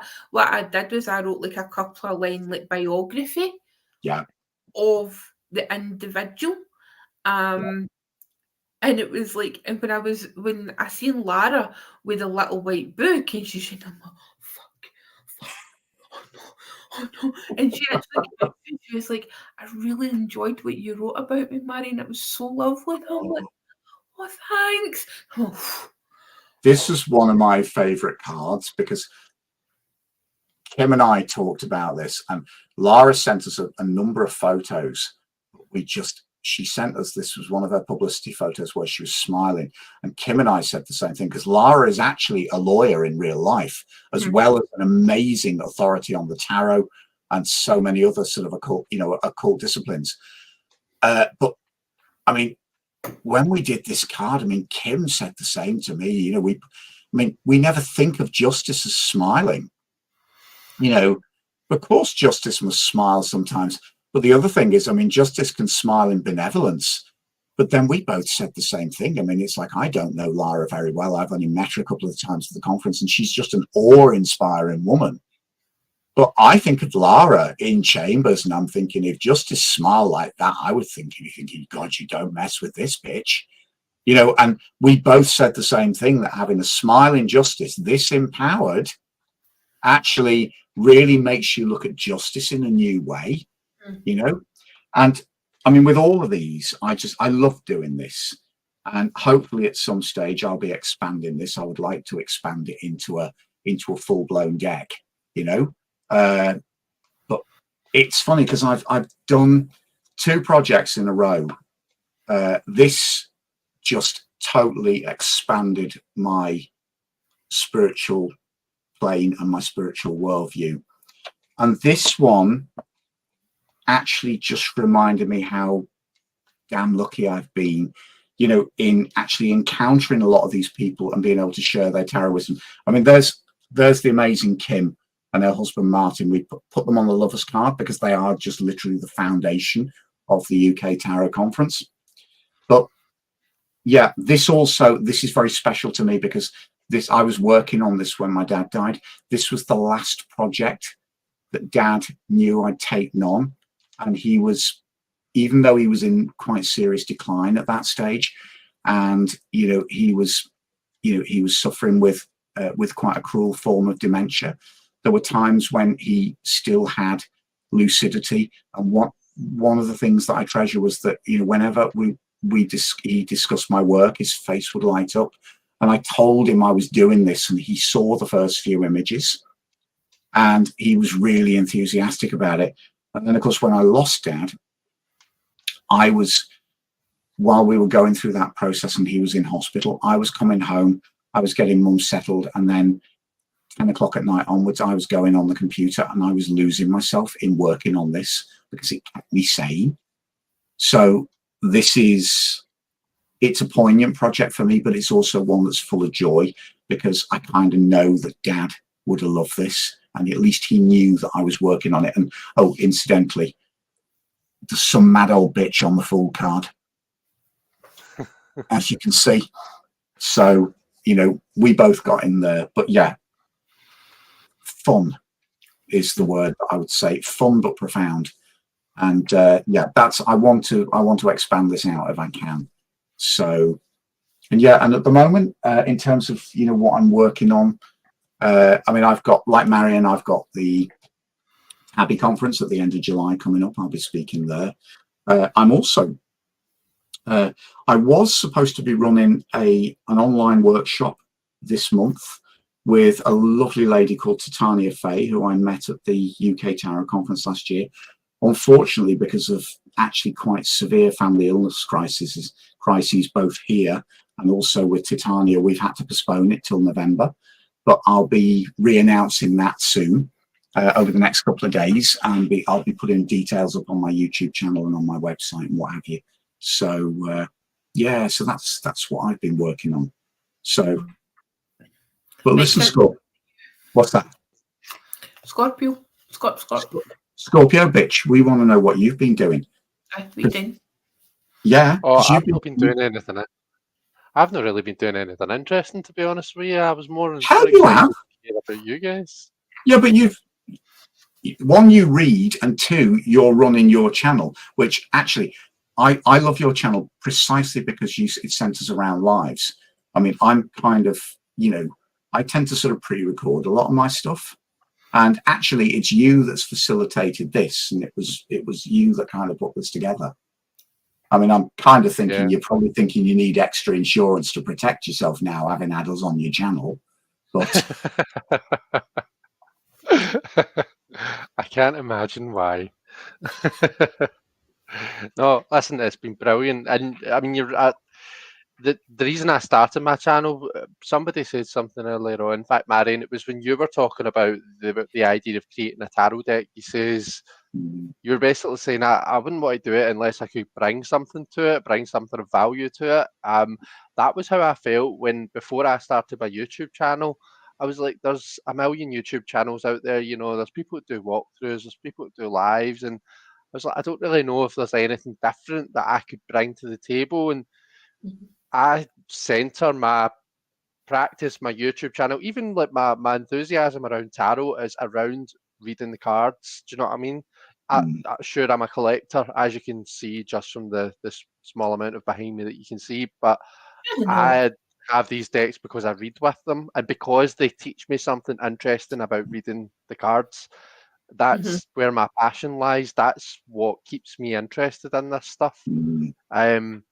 So yeah, I've been reading that. Thanks to Marion, I'll say. I've been reading a couple of like fairs lately. Hopefully more to come. That I've told this story before, but it was the lovely Marion that initially gave me a tarot reading. Before she even really knew me, I marched up. She was doing readings at a late night, which is bizarre. and I marched up to her table, and I actually saw I me didn't coming know with a this. meal away. Yeah, I think Marion says that her first thought was, "Oh fuck, is this one of my exes or something like that?" But no. It was the Scorpio energy intensity. It was just radiating off him, you know, and it was this kind of, and I'm like, that's some random guy I've spoke to online and then just ghosted him because I get distracted with somebody else that was talking to me and he's recognised. I'm sitting there like shuffling my gear. Yeah, Oh, blimey. but Marion read for me, and we just got chatting, didn't we? And it's thanks to Marion that it's true, you know, like as much as you need to be good at what you do, it's about the people that you know as well. And I couldn't hope to know a better person in high places. You know, to put it a certain way. She is rather fabulous, though, isn't she? Oh, stop. No. She's. I don't even think the word fabulous quite covers it, to be honest. Stop it. Phenomenon is the word I use for the Duchess, quite frankly. Stop it. There is no better person to create total mayhem with at a tarot conference than sharing a table with her. I had the best time last year. I really did. When she said, "Oh, I'm doing Tabby," I'm thinking, yeah, you know, we'll just form the naughty table, you know. No, we have a Marion approved, specially curated table. Yeah, we've got to sit at my table, you know. No. Do you know what though? It's like if Kathleen Matthews she's doing Tabby this year, I think, isn't she? But she's there. We've got to get on the table with her because I love what I love about Kathleen Matthews is she knits under the table, and it's like talk about multitasking. But she is just so witheringly funny. But she's I know it was quite funny because the first time I did the UK Tarot Conference was 2021. Of course, at that stage, it was still poor Kim. It was 2020, wasn't it? And of course, poor Kim was online.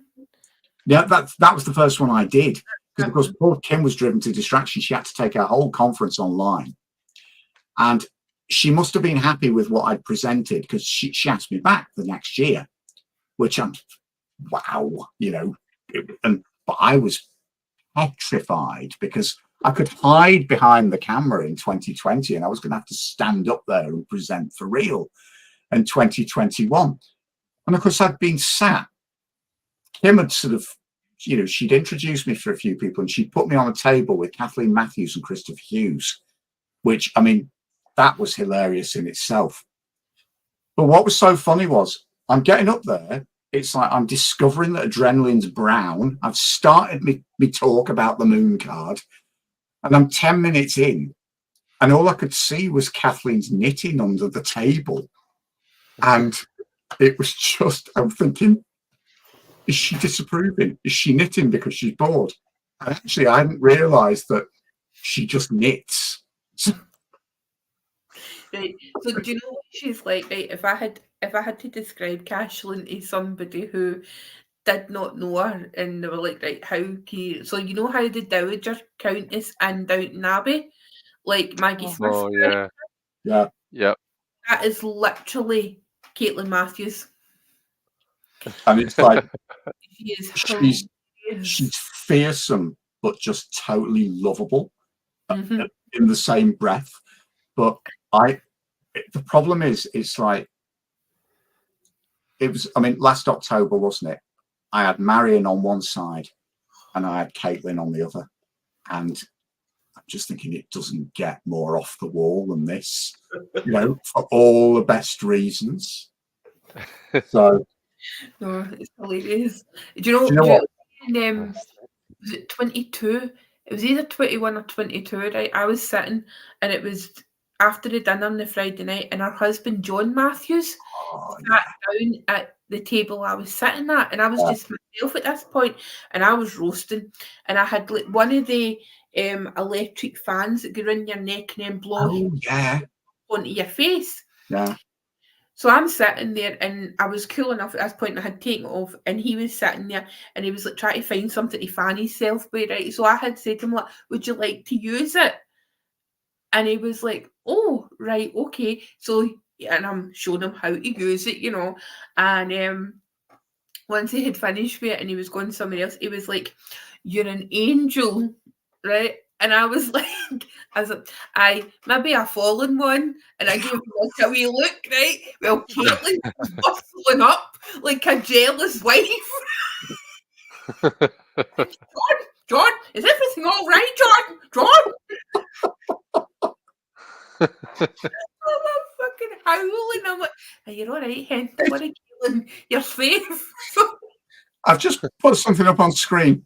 I love this. Has anyone noticed how Scorpio his t-shirt is and how Gemini Chris's Gemini shirt is? I mean, that transparent, we probably are, you know? That's why I went neutral for black. Oh, I knew it would be just like that. I'm just saying bye to Robert. That's a really dear friend of mine from the States. Hi, He's a Robert. sweetheart.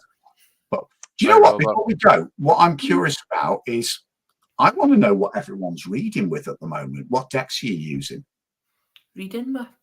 Yeah, because I'm just, the reason I ask is I'm kind of fixated at the moment. So I've got a couple of new decks and I'm just loving these because I got this last year and it's Jessica Dawes' Tarot for Change book. And I was actually blown away, not just by the book, which is incredible, but the illustrations were specially commissioned.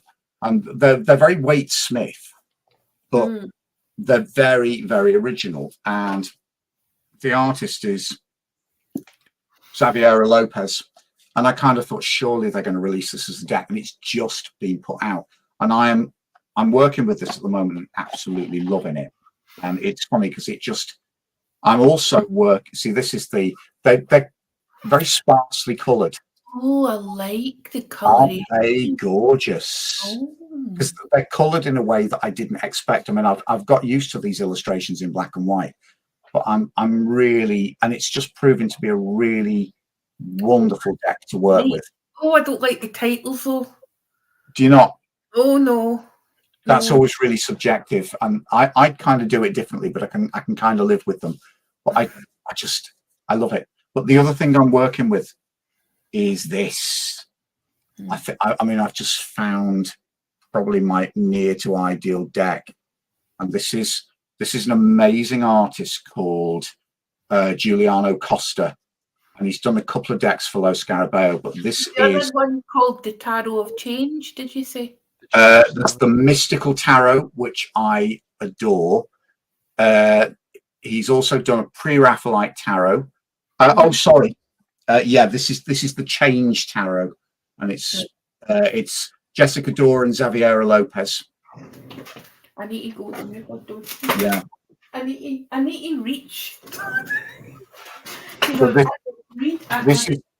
I've kind of found my ideal deck because this guy has kind of taken the Waite Smith, but it's like, I don't know what medium, and these almost look like oil paintings. They're so rich, but it's basically the Waite Smith with a touch of surrealism, an Italian feel, a bit of Hieronymus Bosch thrown in. And it's like, oh, I found tarot perfection. Nice, but it's more like the dodgy decks. See, like the ones that used to creep me out in the kind of mid 2000s. It was like they were like computer generated, but they had people's faces on them. They were oh no, not like that. I mean, this is real fine art, you know.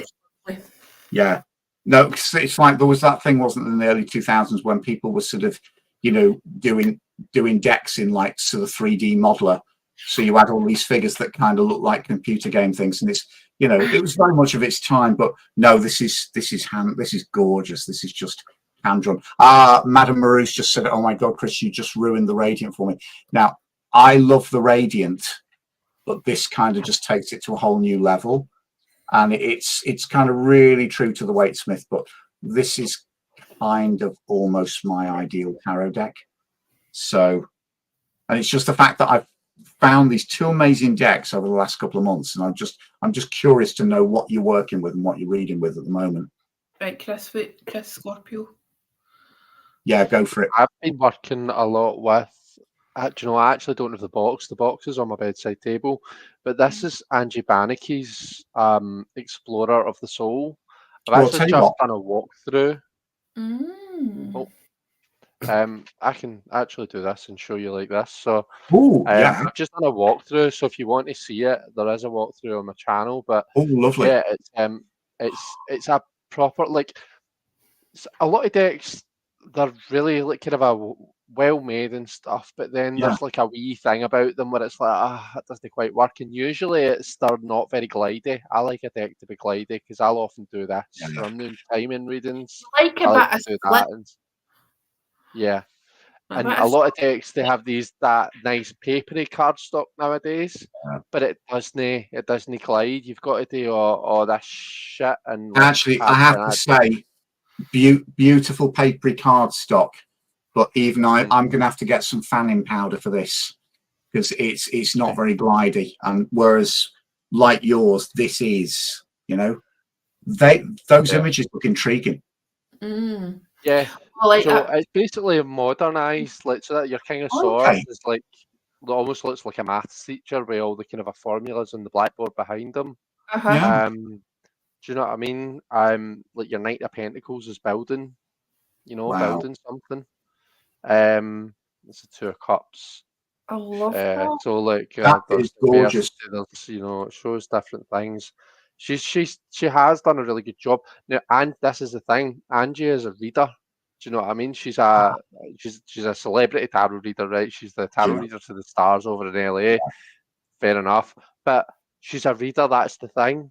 And don't get me wrong. Like there's there's people that have created amazing tarot decks that I love to use. Yeah. That I just thought it was so You good can to tell actually. the difference. This really humanizes tarot, doesn't it? Mm. In a very direct Yeah. way. It's beautiful.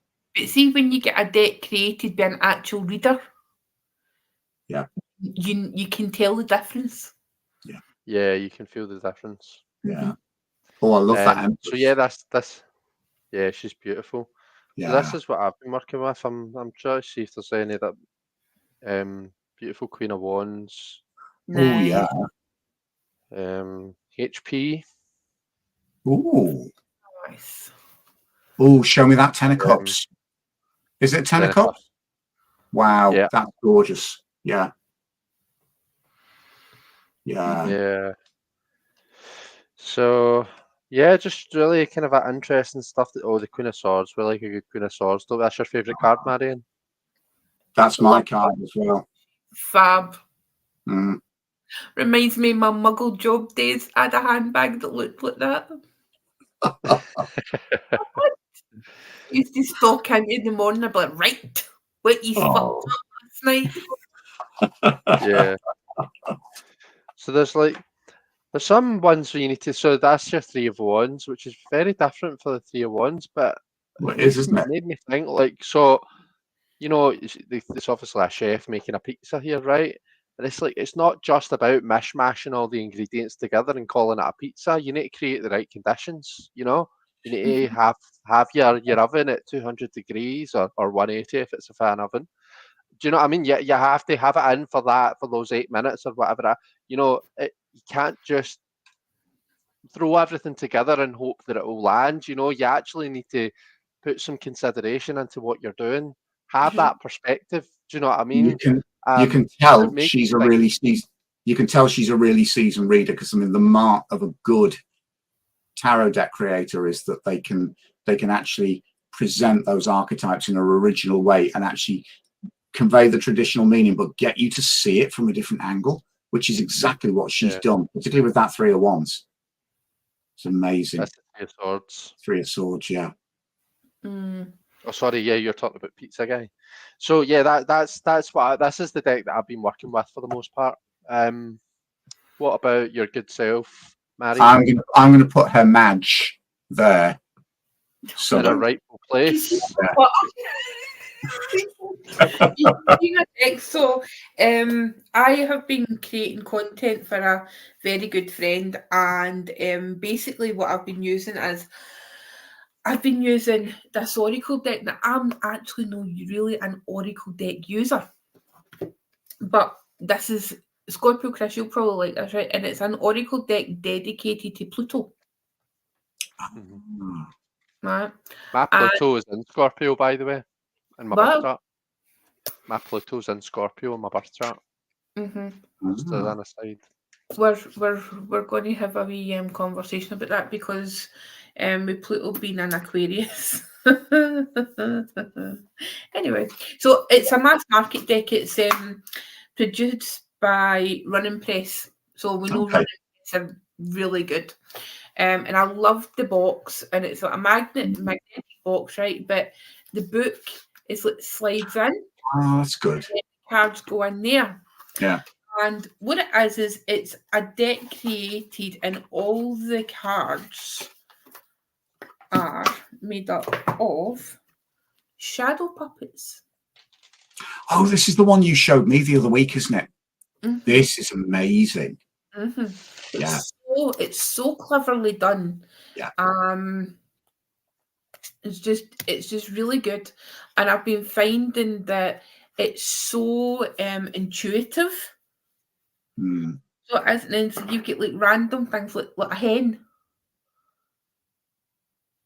right? And it's just they're so cool. So that, and then this one keeps coming out. The hippo. Okay. It's just so clever. And there's so much depth to it. And I know the author, Aubrey, and Aubrey is this incredibly talented tarot reader and astrologer. So that's the back.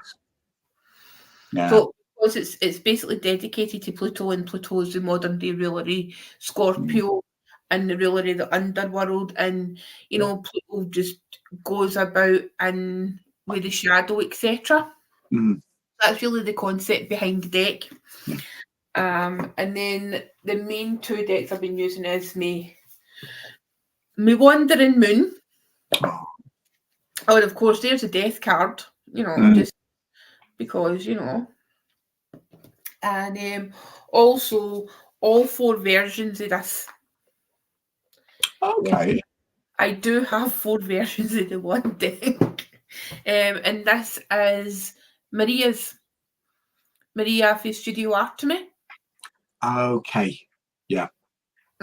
So Maria that was sitting at our table last year. Oh, that Maria. That Maria. Oh, I didn't realise. Hair Maria. Leo Hair Maria. Yeah. She is coming back this year. She's moved back to Spain, but she's coming to the conference this year because basically she loves me so much that she's flying in from another country.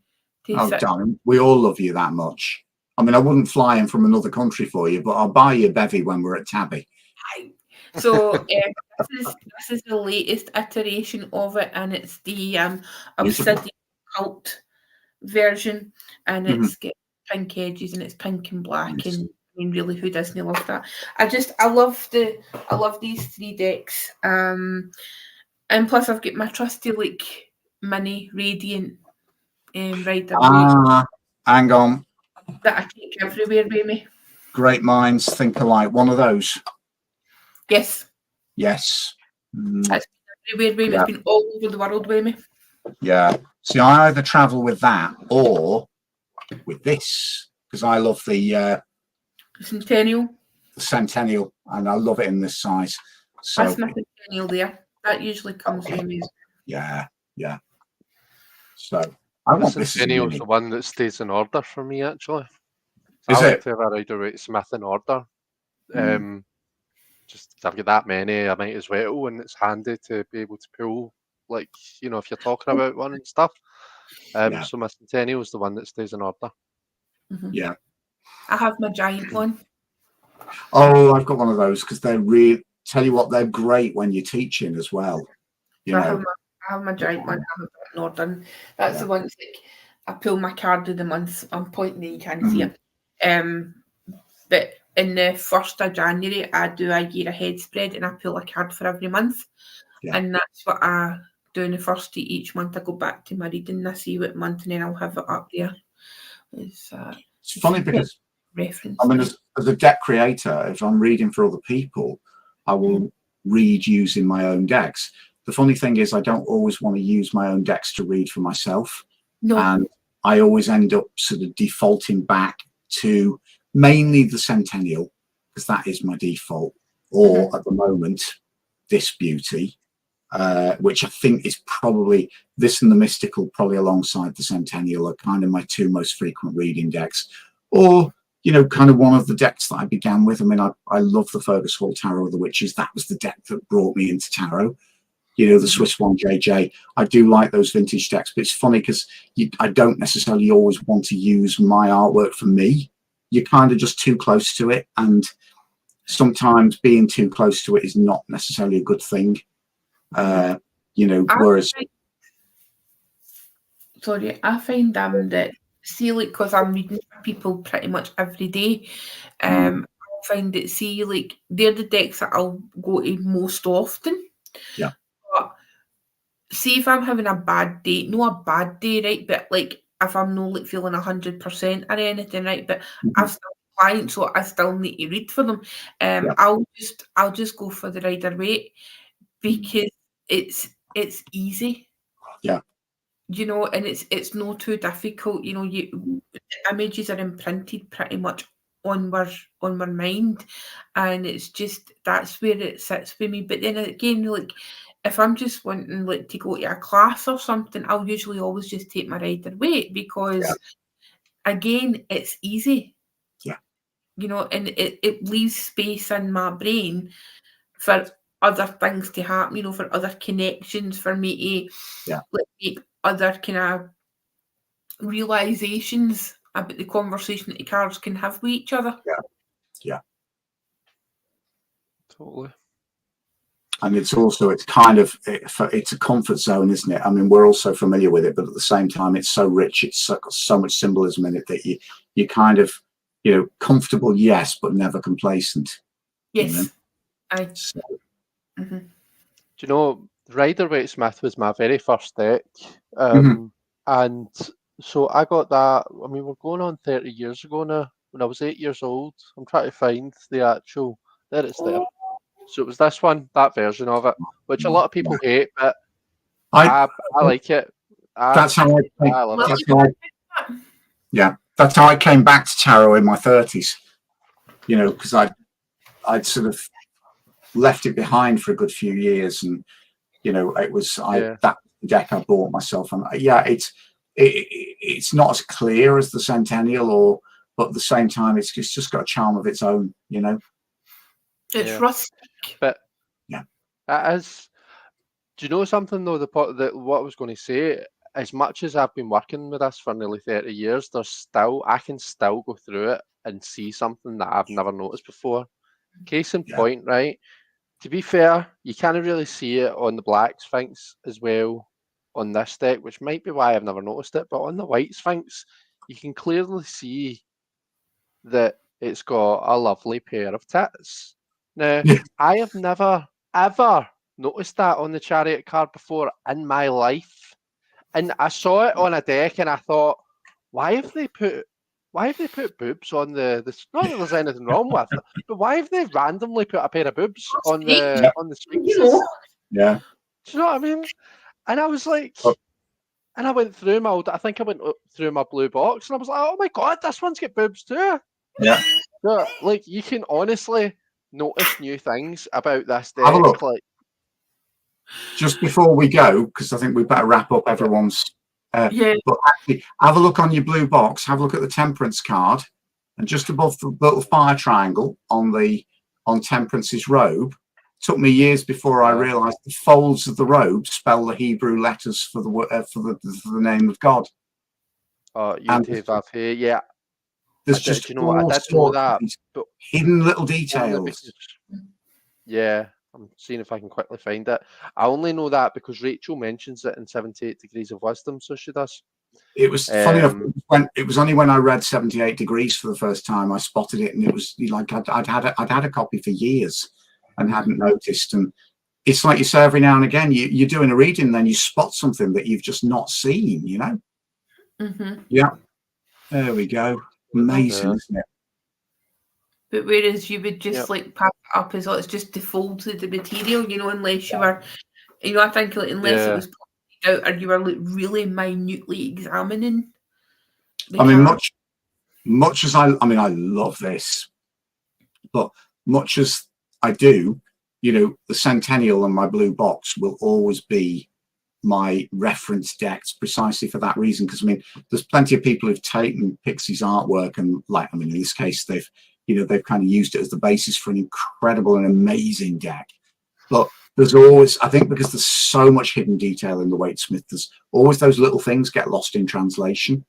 You know, same with the Radiant. Again, I love the Radiant, but it's just a couple of those little things that go missing, you know. And see, it was the Radiant that helped me. The Radiant was the version of the Waite Smith that actually convinced me that it was a deck that I could work with. Yeah. Because I had a Rose and Lily back deck, and I was like, I can't. And I gave it away, and I was like, I cannot with this deck. I just get it. And then it was the Radiant. I was at some kind of tarot thing, and this lady had a full size copy of the Radiant, and it was backs. Now, obviously, we were talking about earlier on how important the backs of the cards were, and in the Radiant, it's navy blue and it's like stars on it. Navy blue, and again, they're beautiful card backs. They're simple, but they, you know, they rock, and they feel, they respect the deck, you know. And that's what it was that drew me to the Waite Smith, and I was like, oh, but I don't like that deck. And I was like, oh, but I like that version. So I love and I appreciated that. Yeah.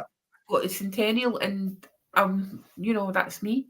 I love the colours. I mean, the art. It's Virginia Poshkus was the artist for this one. It's just got the loveliest, richest colour palette, and just again, this is a, you know, I've plenty of people have said to me that they didn't resonate with the Rider-Waite until they saw this, and this has done a lot of good. This deck, and again, it's a classic. You know, it'll be around for a long, long time. So, do you know, darlings, we better think about shutting up and packing in for the night. And we've been on for 2 hours. I know. Do you know how? Right? Do you know how we need to go? Right? Because I can hear my neighbour snoring. Because my office is above my bedroom. Are we going to do this again? I think we should. I think we should do this again. I've had a bit of a whale of a time. Yeah. If folk want to come back and watch us, I mean, if they don't, we'll just do it ourselves. You know, it's fine. I know. We're just sitting there. To be fair, I mean, I've not been very good at keeping up with the chat tonight, is what I normally am. So apologies to those that are in the chat. But we've just been having such a great time. Just nattering away, haven't we? I was going to suggest there, by the way. Sorry, Marion. Do you know that Jonathan stays in Hawaii? Is he? Jonathan, yeah. Wow. Jonathan Daly. Yep. That's true. Not that I like or anything, but I just thought I'd throw that out there because I know. Jonathan has made a Lenormand called the Hawaiian Lenormand, I'm sure. Oh. I love it when names. I can connect names with decks. I know it. Yeah. I don't deal with it, so I'm sorry. But Jonathan's great. Oh. It's lovely to see Jonathan here anyway. It really is. It's been lovely to see everyone here. Yeah. Do you just want to pull a wee card to close out? Let's do it, shall we? Let's grab a deck. Because I've been shuffling this wee babe for what feels like hours. Ooh. Feeling like pulling a wee card from it. I might have seen that I've seen that somewhere, you know. Yeah. I hear the guy that made it's a wee babe. He's all right. He's a bit of a slapper from what I've heard, you know.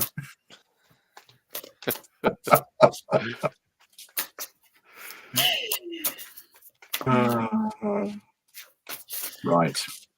What we're picking, just one card. We are Yeah, one there we card go. each and making kind of a like bounce off each other and read them collaboratively. Absolutely, let's do it. Right for everyone. Who wants to go first?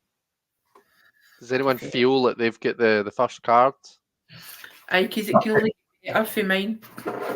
Go on, you go first, Chuck. You're in the middle. I'll get the 5 of moons, which is the 5 of cups. Which is actually kind of interesting, the fact that I spent a whole load of time talking about my grief deck. Yeah. So, you know, but I like this depiction because it's literally like it can be, even though the moons represent cups in this deck, right?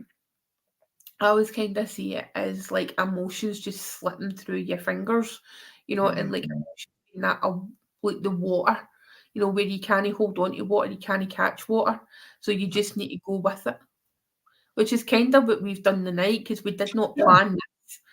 We planned meeting up, but we didn't plan what we were going to say. We just went off the cuff.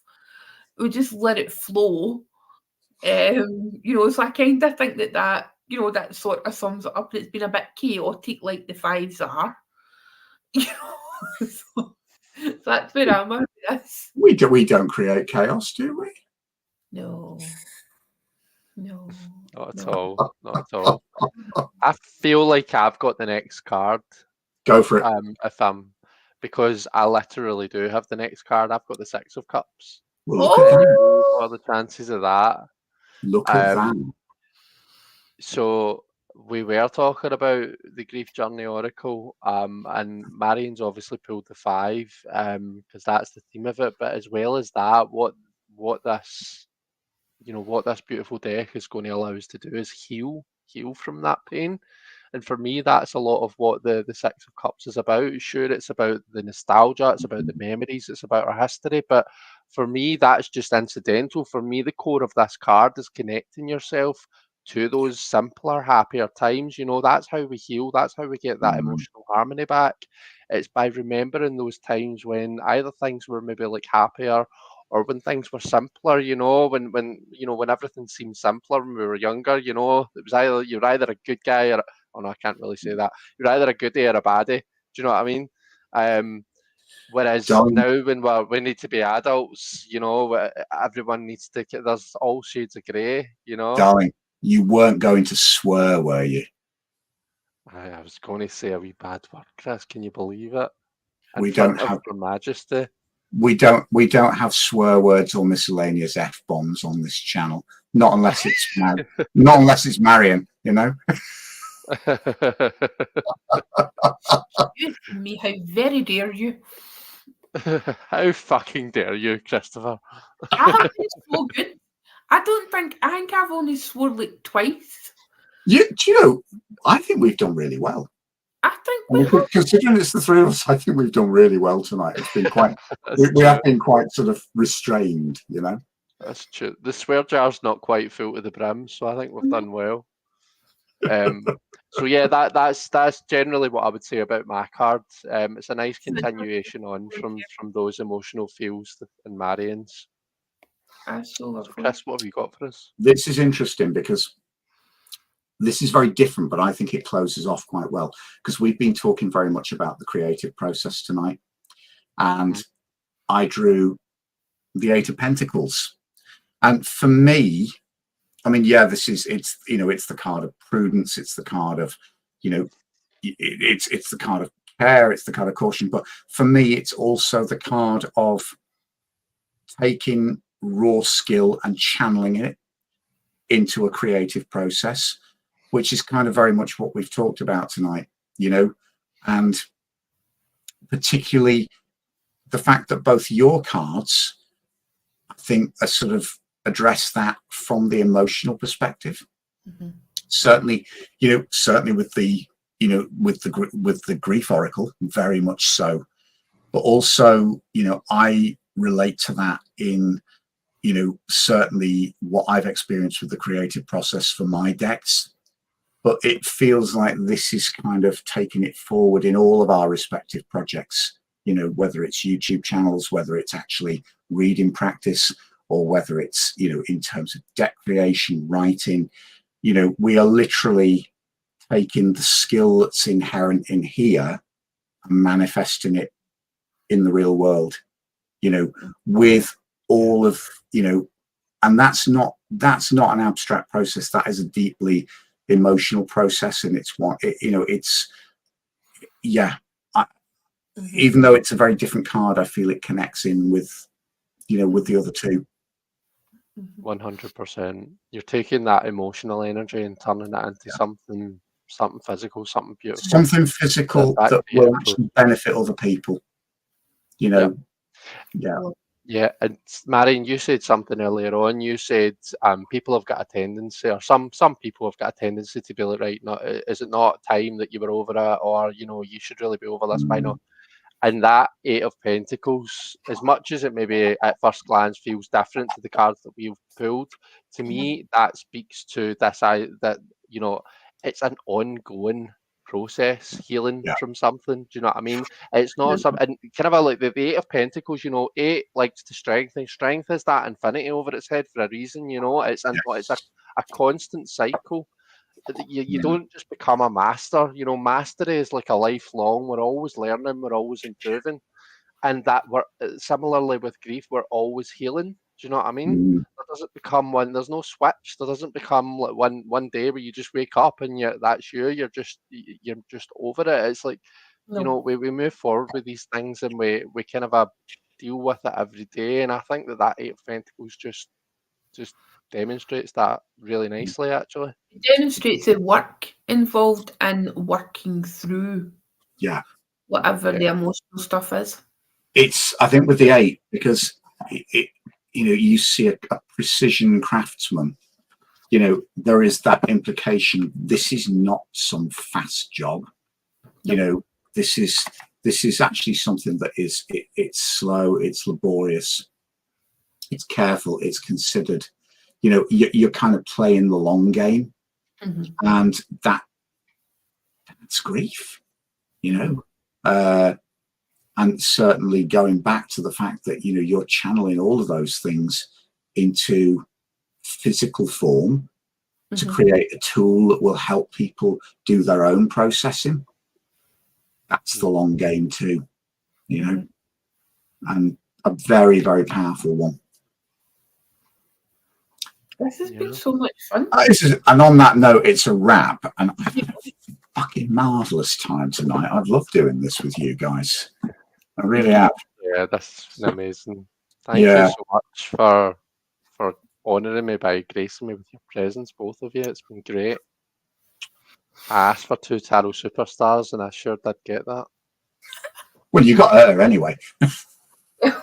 You know. It was either this or watching the telly with a potato salad, you know. It's like Marion's the tarot divinity, you know. I mean, we deferred to Marion. She, you know, it's like she's got her own color coordinated matching color scheme banner at the bottom. You know, as we are choosing the colors. It's like, I'm the map. I just get it sorted. You know, there we go. So just for the record, that's how we picked the colors. We had to coordinate with Marion's hair because it wasn't, you know, fabulous. Absolutely, 100%. Now, how do I stop this live? I've not done one for ages. So up at the right hand side, is there a button that says something like that? That one. So but I want to say first, thank you so much to everyone in the chat that's joined us. It's just been seeing you all and speaking to you all. Thank you, of course, to Marion and Chris. These are absolutely incredible. Thank you, guys. Thank you for asking us and thank you for having us. Thank you for trusting me to actually hit the end stream button, which is, you know, that was a considerable risk. Hopefully, we might do this again sometime soon. Let us know in the comments. Yes. Yeah, definitely. Anyway. Bye. My darlings. Take care, everyone. Bye-bye. And we will see you soon. Take care.